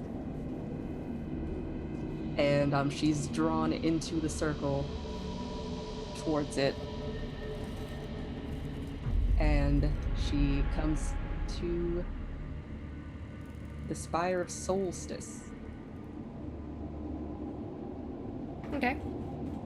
Just kind of hesitantly barely touches the outside of the spire. You touch the solstice rune and it glows kind of gold and yellow. And you see just this kind of like honeycomb just kind of begin to form along the sides of it. And there's an insect of a bee that just kind of like moves around. And you hear this kind of hum in the back of your head. And you hear multiple voices of humming. But it's not insects. It's a chorus. Almost like throat singing. You hear this chorus of very deep throat singing. And it sounds like hundreds of people. And you look down and you can actually see the sand that you're standing on vibrating underneath your feet. And the sand dissipates and just begins to trickle down the side of the spire. Just pulls her hand back and around Mountain and just like tries to make sense of the feeling that she has now. Samson is absolutely beaming that it responded Praeria in that way. He could not be happier. What does all of this mean?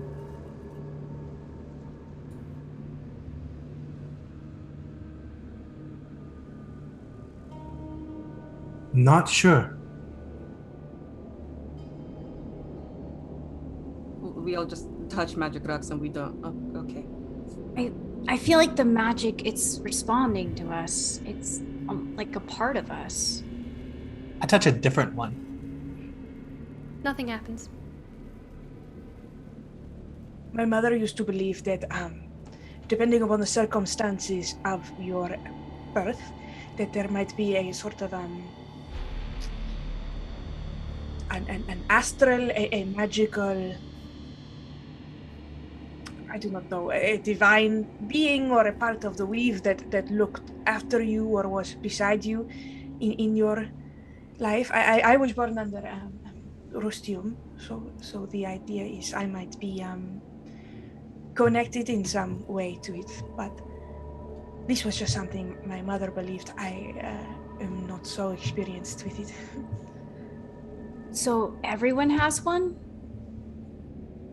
As far as I know, yes. I may be stronger for some than others, but that is the belief. We're all part of the same world. Everyone is. And these things are as much part of us as we are of the rest of the world. I've just never seen a place where you could call them all at the same time. Sometimes they appear. Has anyone ever seen anything like this? What you saw today for you, did you ever seen anything like that happen before in your life? I know I've seen the lights a couple times. And my mother always said that she saw 3 birds while she was pregnant. That would follow her and stay by her window. So They were at my wedding. Just appeared. I didn't know what they were at first, but Well, all this time I thought I was the moon, right? But I saw shooting stars. I guess they're both night sky related, I suppose. I mean, I guess I've seen fish before. Right. I mean, does it have to? I mean, I saw bees. Of course, I've seen bees. Solstice is said to be the strongest of all the signs. Because it's not just about the bees, it's about family. It's about the sum of its parts. It's about being bigger than everything that you have. It's about taking what you have and making it better and moving forward with everyone. They say that all the best leaders who've ever lived are all Solstice. Of course.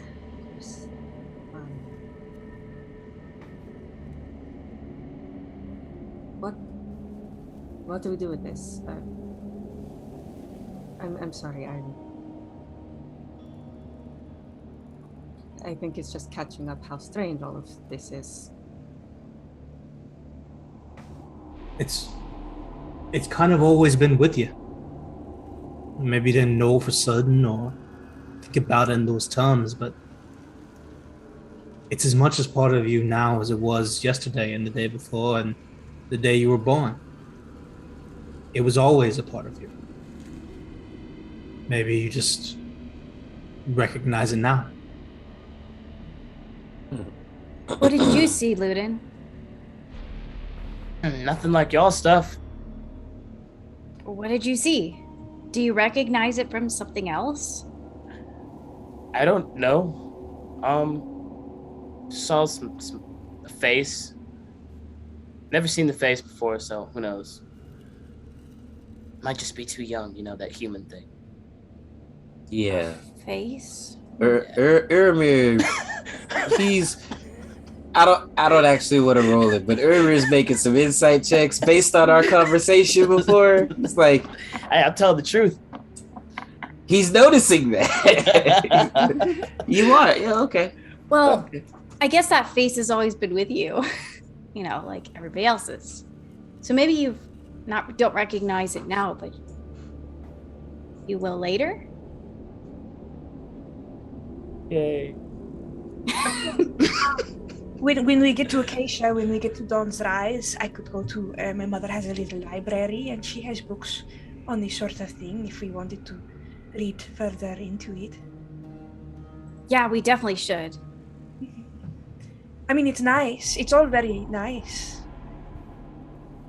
Are you alright? Yeah, what's our face for Ludin?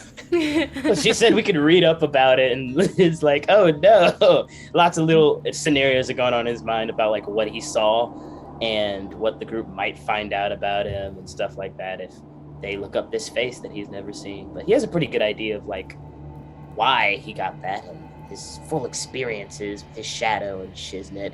He's just chilling, just being quiet. All right, I'm gonna head back to the Vardo. He's gonna walk back to the Vardo and get on top of the Vardo. Hang on a sec, and Urimir will run after you, and catch you before you make it all the way there. Yeah. I'll say. So what did you see? What kind of face? I have no idea, Urimir. It was a face. It's all good. Let's go. Was it...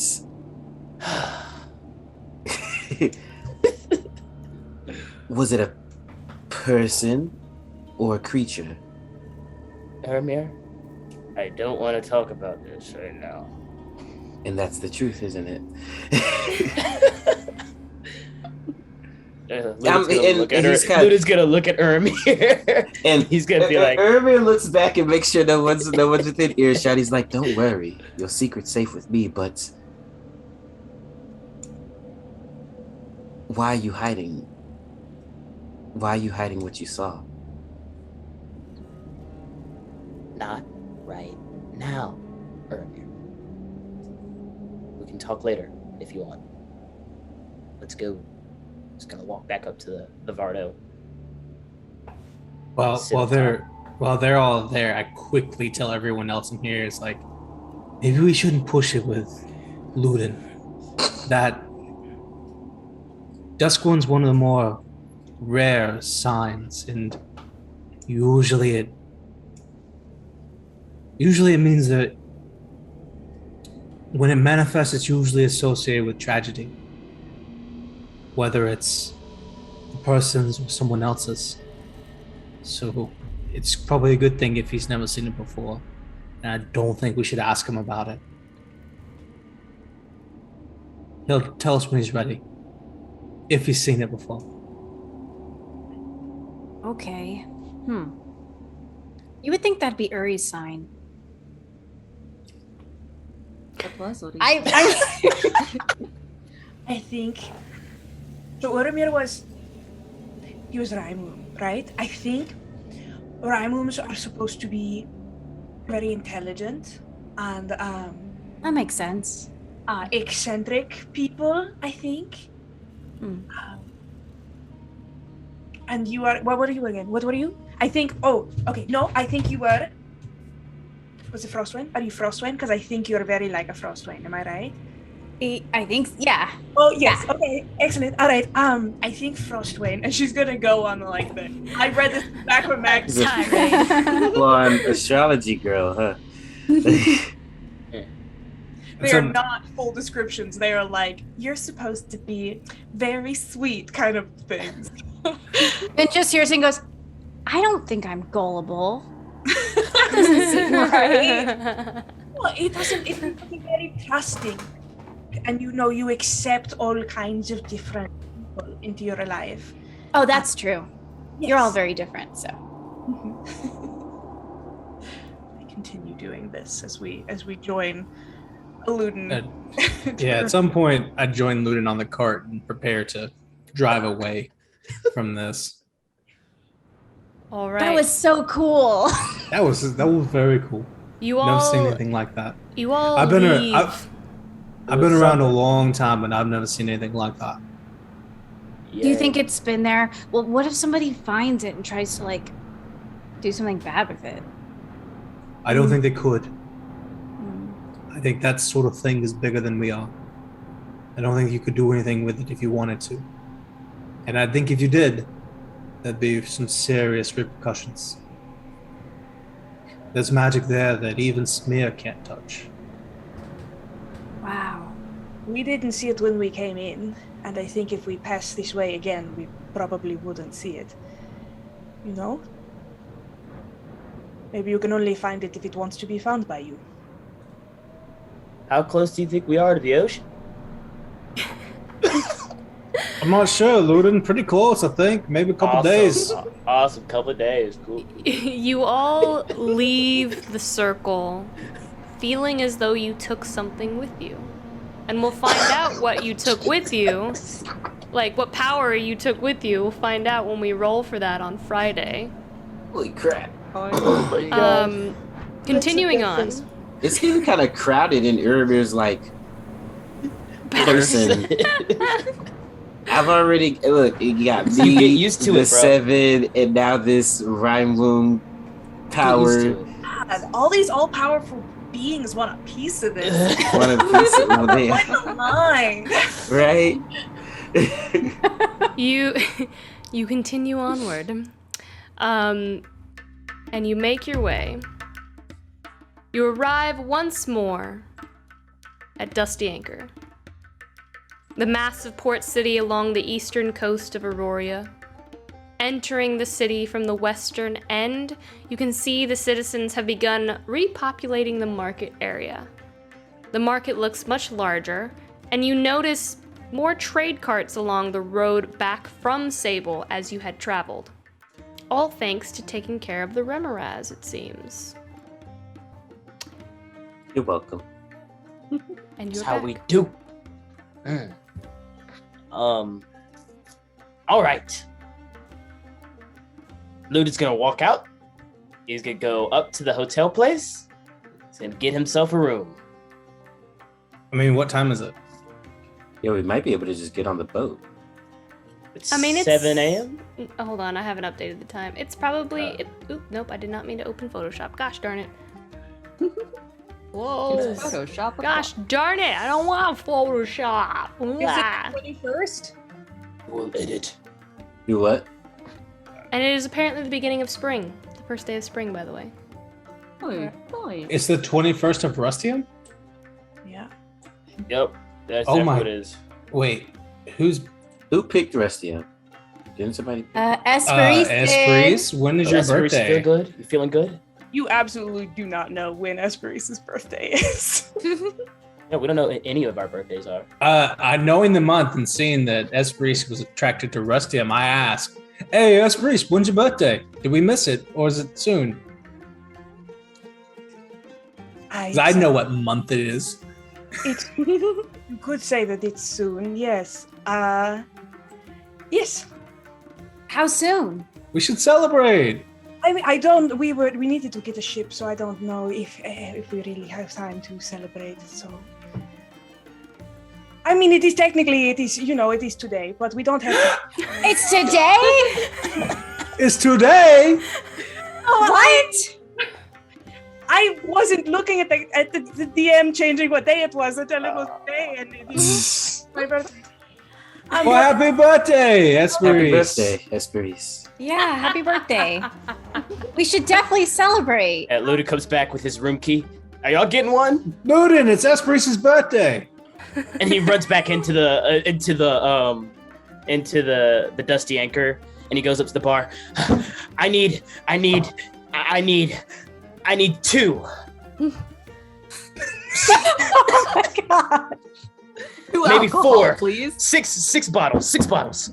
I was like, rude. Bottles. What do you- I thought he was saying 2 drinks, one for him, one for Esperis. One for Esperis, yeah. It's like, and that's it. No more. That's it. Cheers. It's been a while since he's talked to other people besides you guys. Esperis, what? I feel like we've just arrived and we have all day. What do you want to do for your birthday? What do you normally do for your birthday? You must Yeah. let me put in the birthday braid. And he's running back out with the 6 bottles. Happy birthday, Esperis!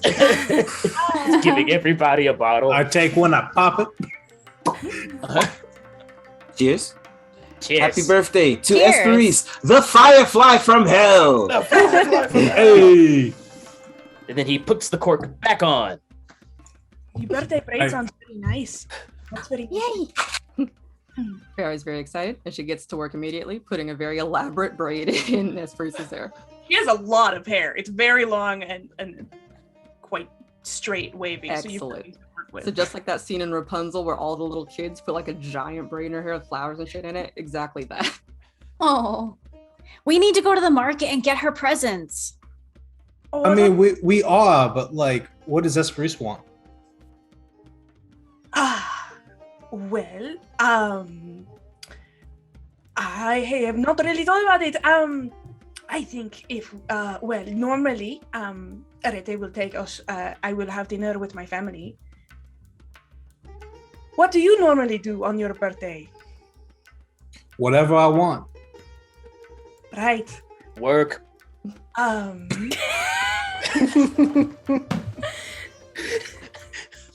Too real, Christian. It's like, damn, Christian.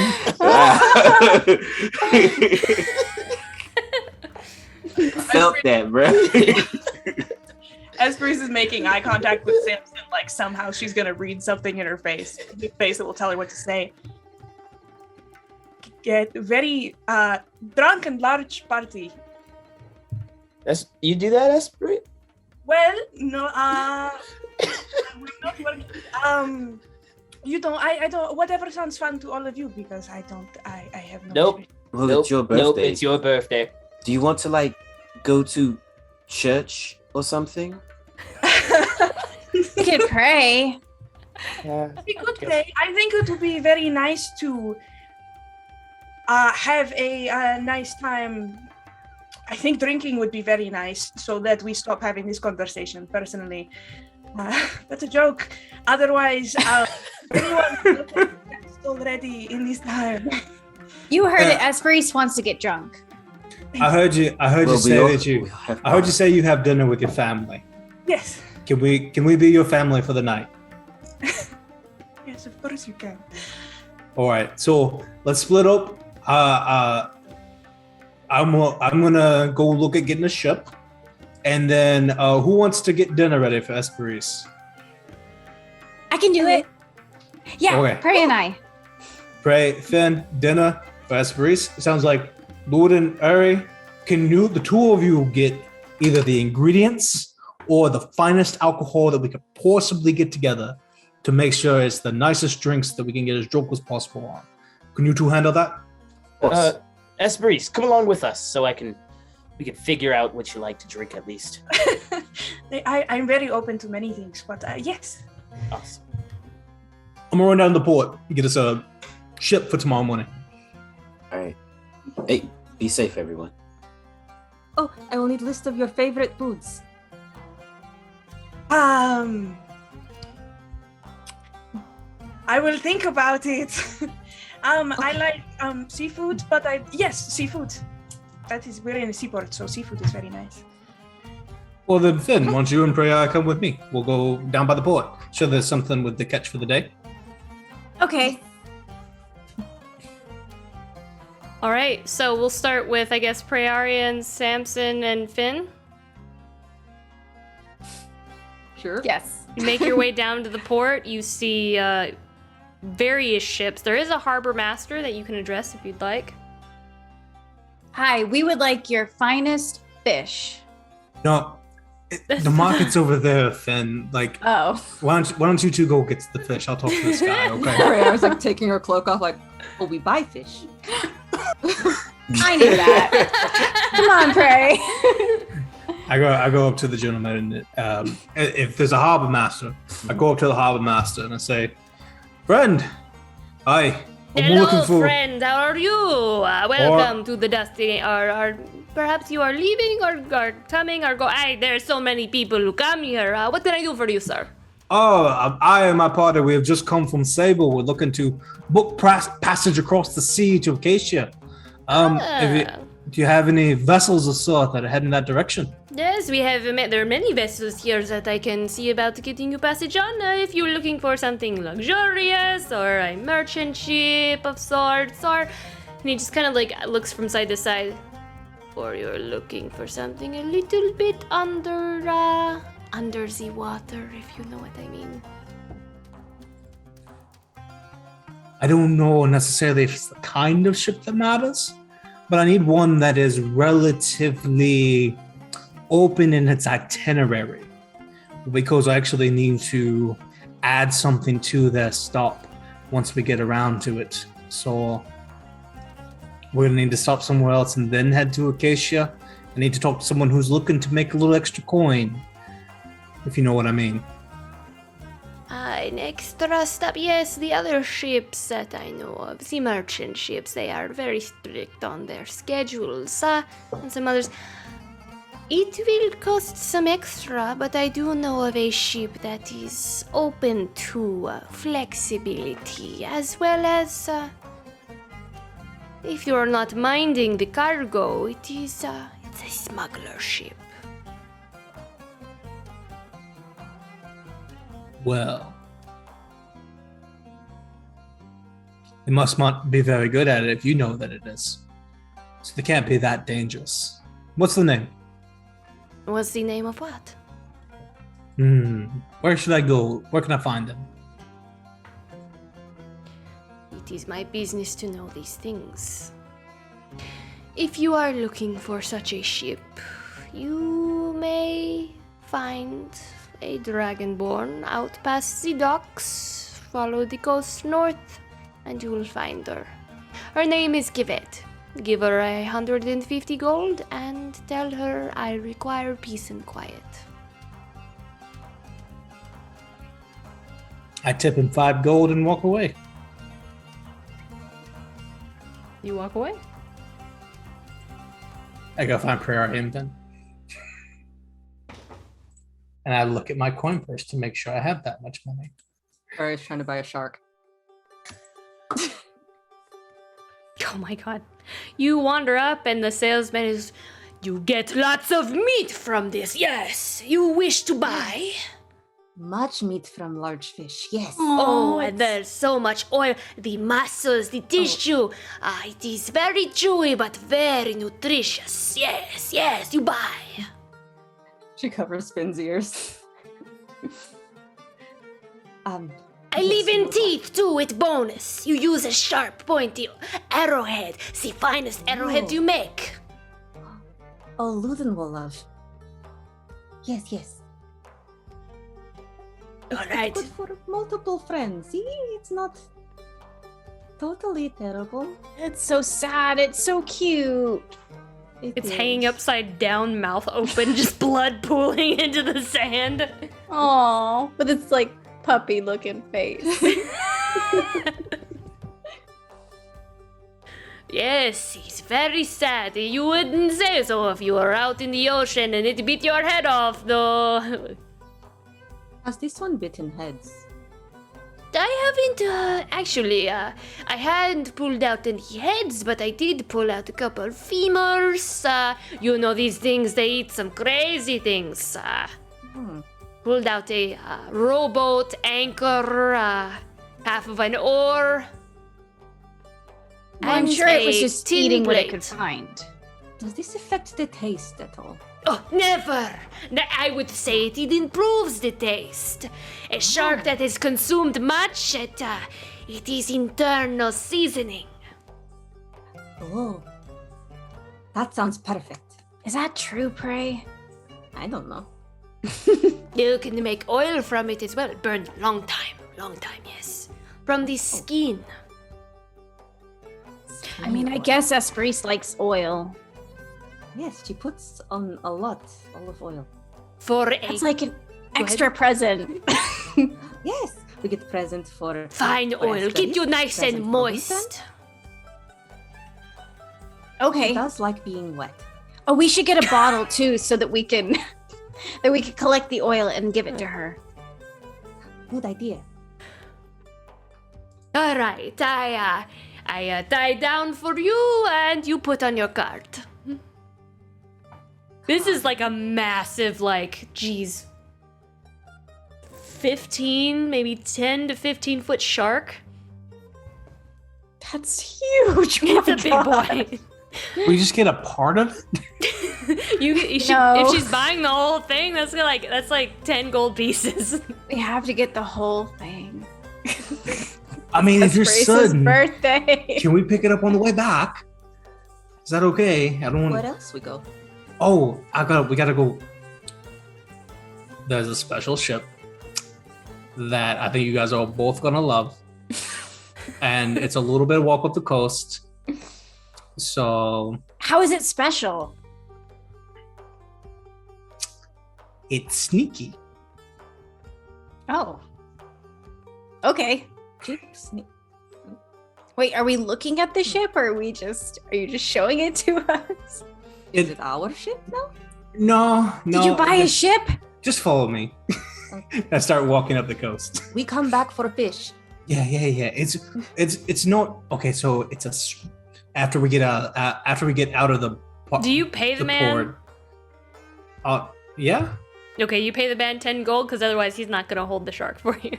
Yeah, we go ahead and pay. Okay. I tell him after we get out of earshot, everybody. I tell him we're going to talk to this woman named Cavette. I think Dragonborn.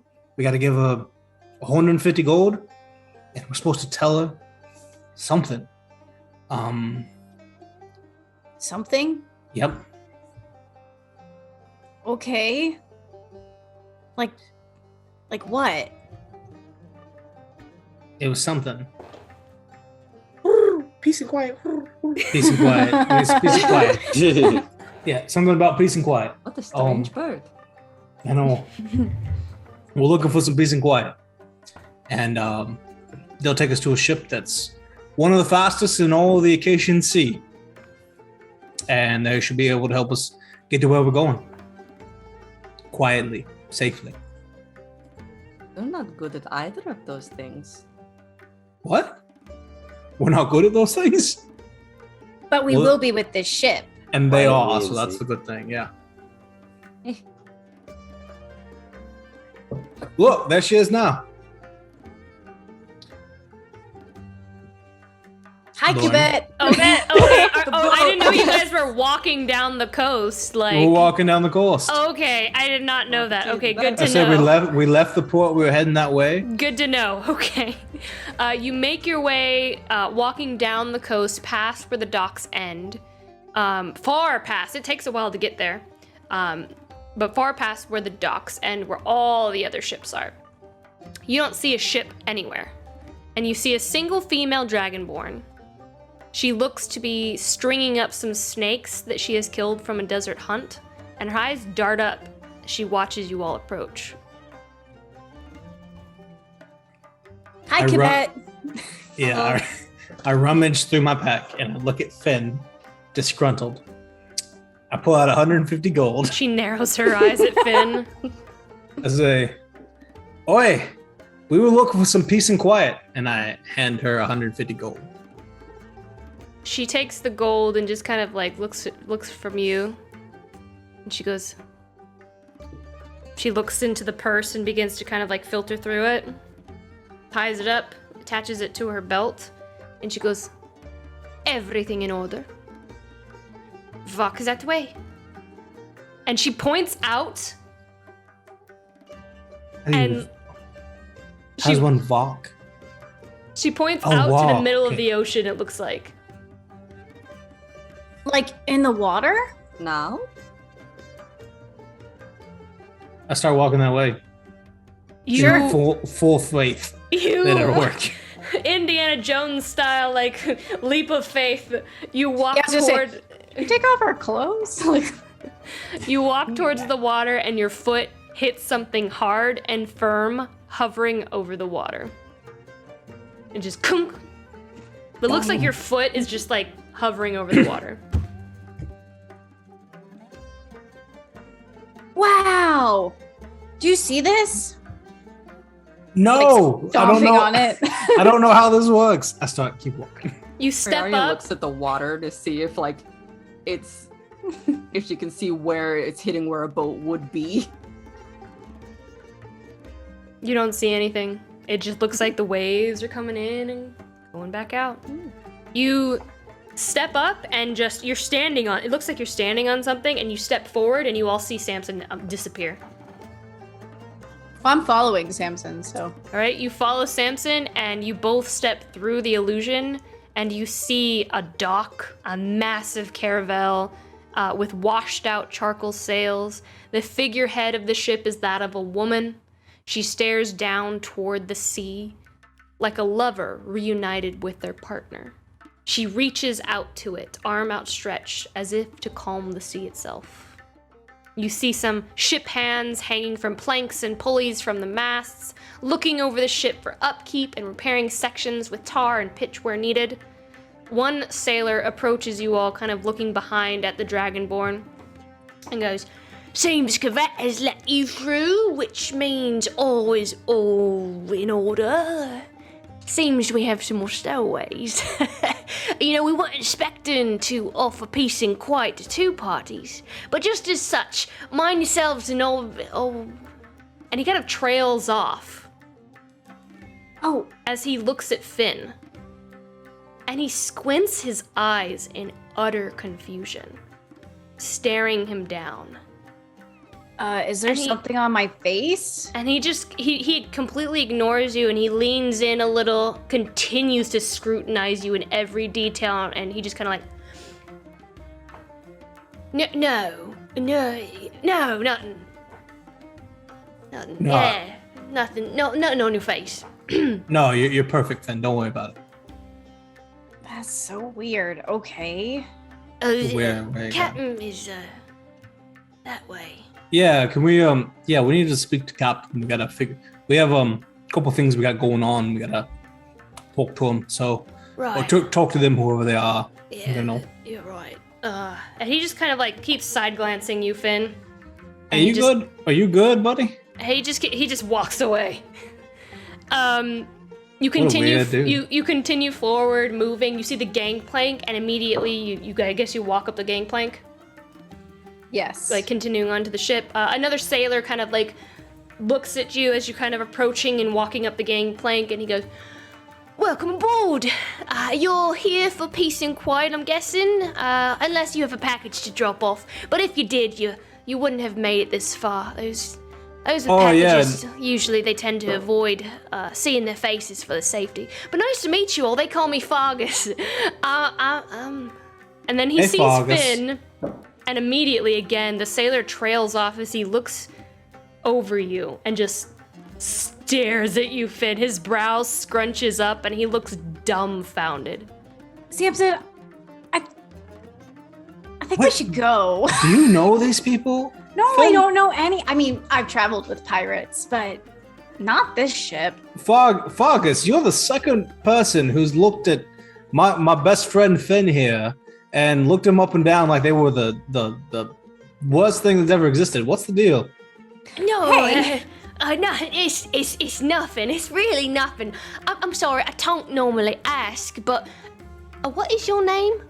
And he's asking you, Finn. Me, Finn. Huh. Huh. That's weird. Fargus is name. First Officer Fargus. I don't know your title. Is Captain around? We need to discuss our itinerary. Oh yes, he's up there. And he just like. Can I just go talk to him, or like what's the deal? Go right ahead. Yeah, just go. And he just looks back and forth from Finn to you, to Finn to you, and he's just like, yeah, go talk to the captain. Yeah. Samson, I'm gonna go see what Prey's doing. I think Prey, are you not right here? It'll be fine. No, Just she go. stayed outside. She's like watching. She's fascinated with the the invisible outside. dock. Yes. Are you sure? I mean, they just keep staring at me. It's really weird. Okay. If you say so. Maybe the two of you should go back and are you gonna find a present for Esperise? It's gotta be good. Right? Yeah, we have to get a present for Esperise. What are you gonna get her? I don't know. I mean, I know we're gonna fill a bottle with oil, but other than that, I'm not sure yet. No, Fen, you have to get her something special. Like, forget about everybody else. You gotta get her something. I mean, I've been working on something, but I'm not done with it yet. I didn't know her birthday was today. I give Finn like 200 gold. Oh It's my like, God. go to the port, find something, keep it hidden, and then give it to her later when no one's around, okay? Make it nice. Okay, this is a lot of money. At least I think it is. Well, don't lose it. Go. Bring me the change. Okay, all right. I'll see you soon. He'll rush out. I'm so sad that I love Finn that he left. thinks he's getting change back. I'm so sad that Finn left. All right, Samson, you are all by yourself, and you walk up. I stride up to the captain like I own the boat. You see a tall man with his back to you. He dons sun-bleached gray clothes like the rest of his crew members. His hair is shoulder length, but it's auburn reddish, and tied up in a low ponytail. Around his waist, you see a swath of belts laden with small daggers, as well as a long cutlass with a near pristine green silverish grip and pommel. Within the swath of belts, you do notice a small satchel worn from the ocean's salt and sun, but delicately embroidered on the side is a forget-me-not. The knuckle bow of the sword swirls from the pommel to the shell guard like that of the waves of the ocean. You all approach, and as he hears you approach, or I guess you, Samson, you approach, and as he hears you approach, he turns to face you all. Or you, God. Or I me. expected more people to be here for this. God, It's dang just it. me. I'm just like, what's up? It's just you. Only one of you have been this close to this individual, so you have no clue who he is. Well, I guess you saw him. You saw him, but yeah. I see him now. What do I see? You see dark green, kind eyes look back. His face is peppered with freckles across his nose. And you alone, Samson, notice what the other sailors appeared to notice. A striking resemblance to our very own Finali. Yeah. Uh-huh. Uh-huh. Uh-huh. Oh, fuck me. Hi. How's it going? Welcome aboard. I was informed that there would be a package. I guess you're the package. Just you. Nope. I got more people in my party that are coming with me. I guess you heard from the harbor master, I assume. Got a little Corvette. bird. A little bird of mine. How many are you? There's about 6 of us, and I'm here to book passage for all of us across the sea. We're heading to Acacia. What's on the itinerary? We can stop to Acacia. We're heading roughly in that direction. To Dawn's Rise, actually. Welcome aboard. This is the Silent Storm, and I am Captain Ruth Thorne. It's a pleasure to meet you. If you and your party, if I could just say, please steer clear of the starboard side guest cabin. You aren't the only ones who will require peace and quiet on this ship. Who will be joining us? They are to remain undisturbed at all times. How much is it going to cost me to know who they are? I'm afraid that I won't be giving you that, regardless of price. Just as I wouldn't do for you. I mean, what if I brought you a drink later? Would that be okay? A very valiant bribe, but I'm afraid that I'll be keeping it close to my chest. Man of honor. I like that. Well, I was, let's see. What have I got coming with me? Or when do you ship out? Can we make it tomorrow morning? We were gonna ship out this. We were gonna shit out. God. We were gonna ship out this evening, but if you're looking to leave in the morning, we certainly can wait. We just got a birthday party to go to, so Well, you're also welcome to celebrate on deck.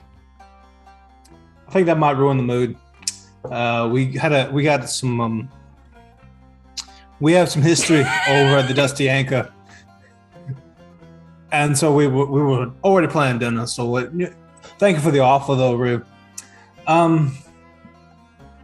So anyway, gosh, Thorn, is that with an E? Yes, I'm sure you've heard of my mother. No doubt. Many people have. She's a great woman. Cheers to her. I drink a lot of whatever I have in my pocket. You take out a flask and you just down. Mm-hmm. I guess that must be some party that you're about to go to. It's a birthday. It's great. Let's see. I've got 6 party members, a 7th. Well, I guess I got a pig and a fox as well. Who's our 8th? Dad. I got 8. Yeah, I got 8. And My Cassius? bad. Yeah, I got 8 and a pig and a fox. Pig and a fox as well. It's Yeah, I know. quite a big party you've got there. What's that gonna cost me? 150's fine. There's no need to overcharge. Man, you are one of my favorite people, and I cannot stress that enough. I'll go ahead and pay him 150 gold. You've just met me, but I appreciate the sentiment. I got a sense that we're gonna be good friends. Good friends. Maybe first light we're shipping out, or when does the tide rise? They should say, as they say on the ocean. Oh, go with the tide, I think you mean. Yeah, that's what I mean. Oh, we tend to ship out fairly early. Most people think 7 a.m. is early, but we typically ship out rather early, in 6 a.m. 6 a.m. before the sun comes up. And here I was gonna get hammered, be a little hungover, but I guess I said you could stay on the ship and drink to your heart's content and sleep until the noon. I must regrettably decline. Apparently, my I don't know if I could clear that with the party and get back here in time. So, Of course. We'll arrive just before 6 a.m. and we'll see you there, Rue. See you then. And there's right. no need to give me names unless you really want to. I know many people who I smuggle and people that I help, they tend to keep their names to themselves, so I want to make sure that you know there's no need to share any information with me that you're not comfortable with sharing. The business I do it's for the safety of others and sometimes not for the safety of others.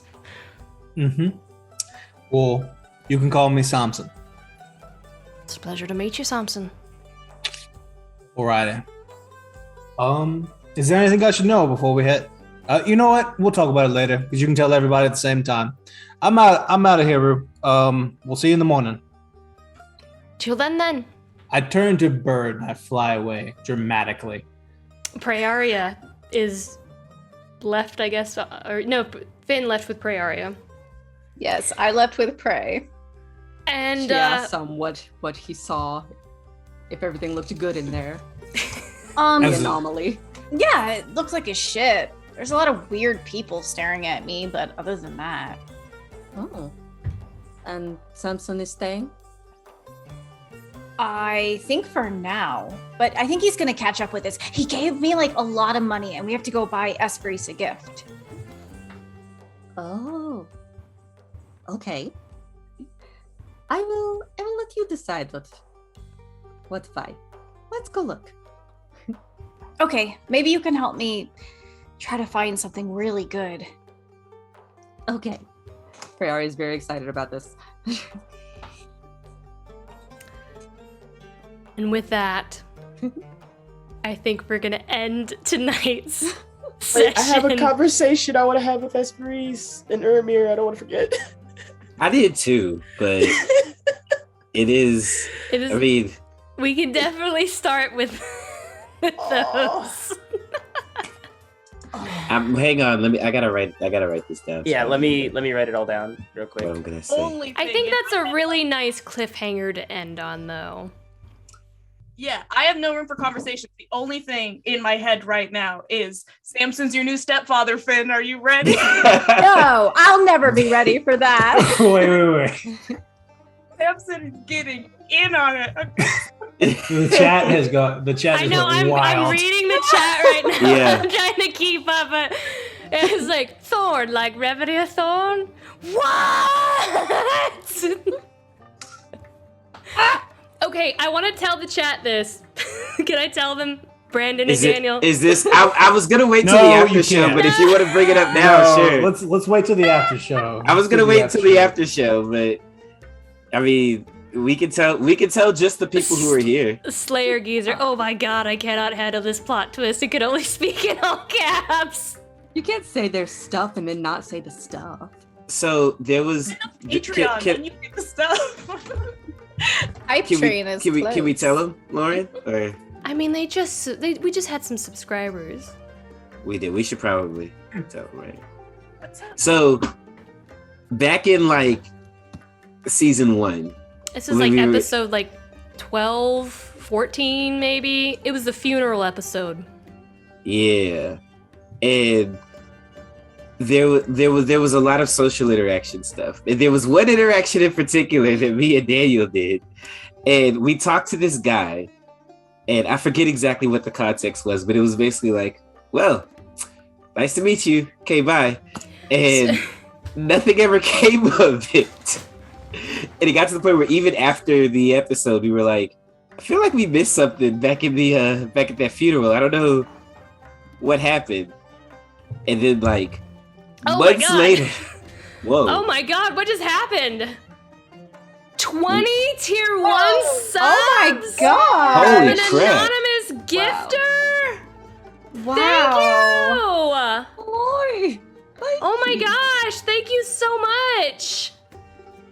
Oh wow. See, and all I do is hit on Finn's dad. I know. That should be like Shout channel out. points. Like if we get enough channel points, Samson gets. So this is what happened.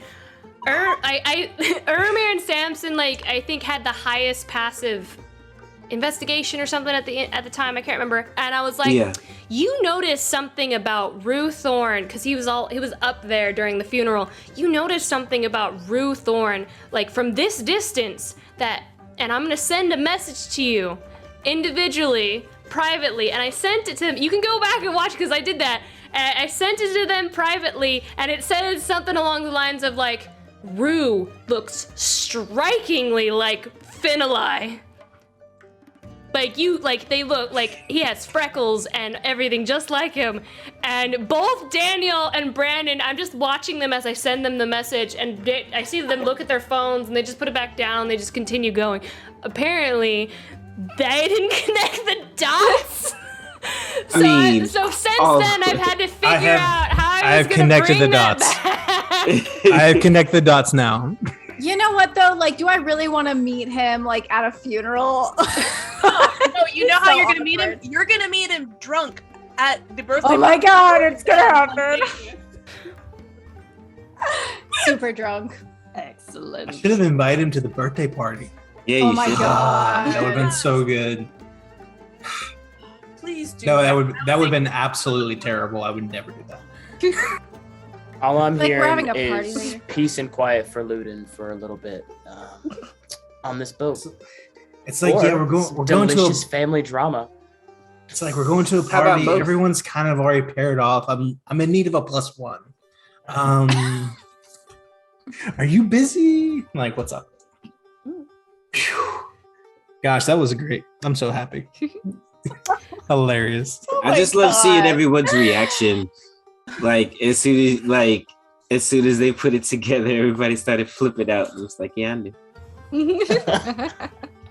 Yeah, Daniel and Brandon knew because I brought it back up later on a Like car months ride later. to Applebee's, and Daniel was like, "Wait, what?" And I was like, "Yeah, I'm very surprised. I don't understand why you or Brandon didn't say anything at all. I guess it wasn't that big of a reveal." And Daniel's like, "Wait, Rue is Finn's dad?" And I'm like, "Yeah, I sent you both a message that said he looked just like him." And he was just like, "I thought that was just coincidence." And I'm like, "Why would I send you a message about coincidence?"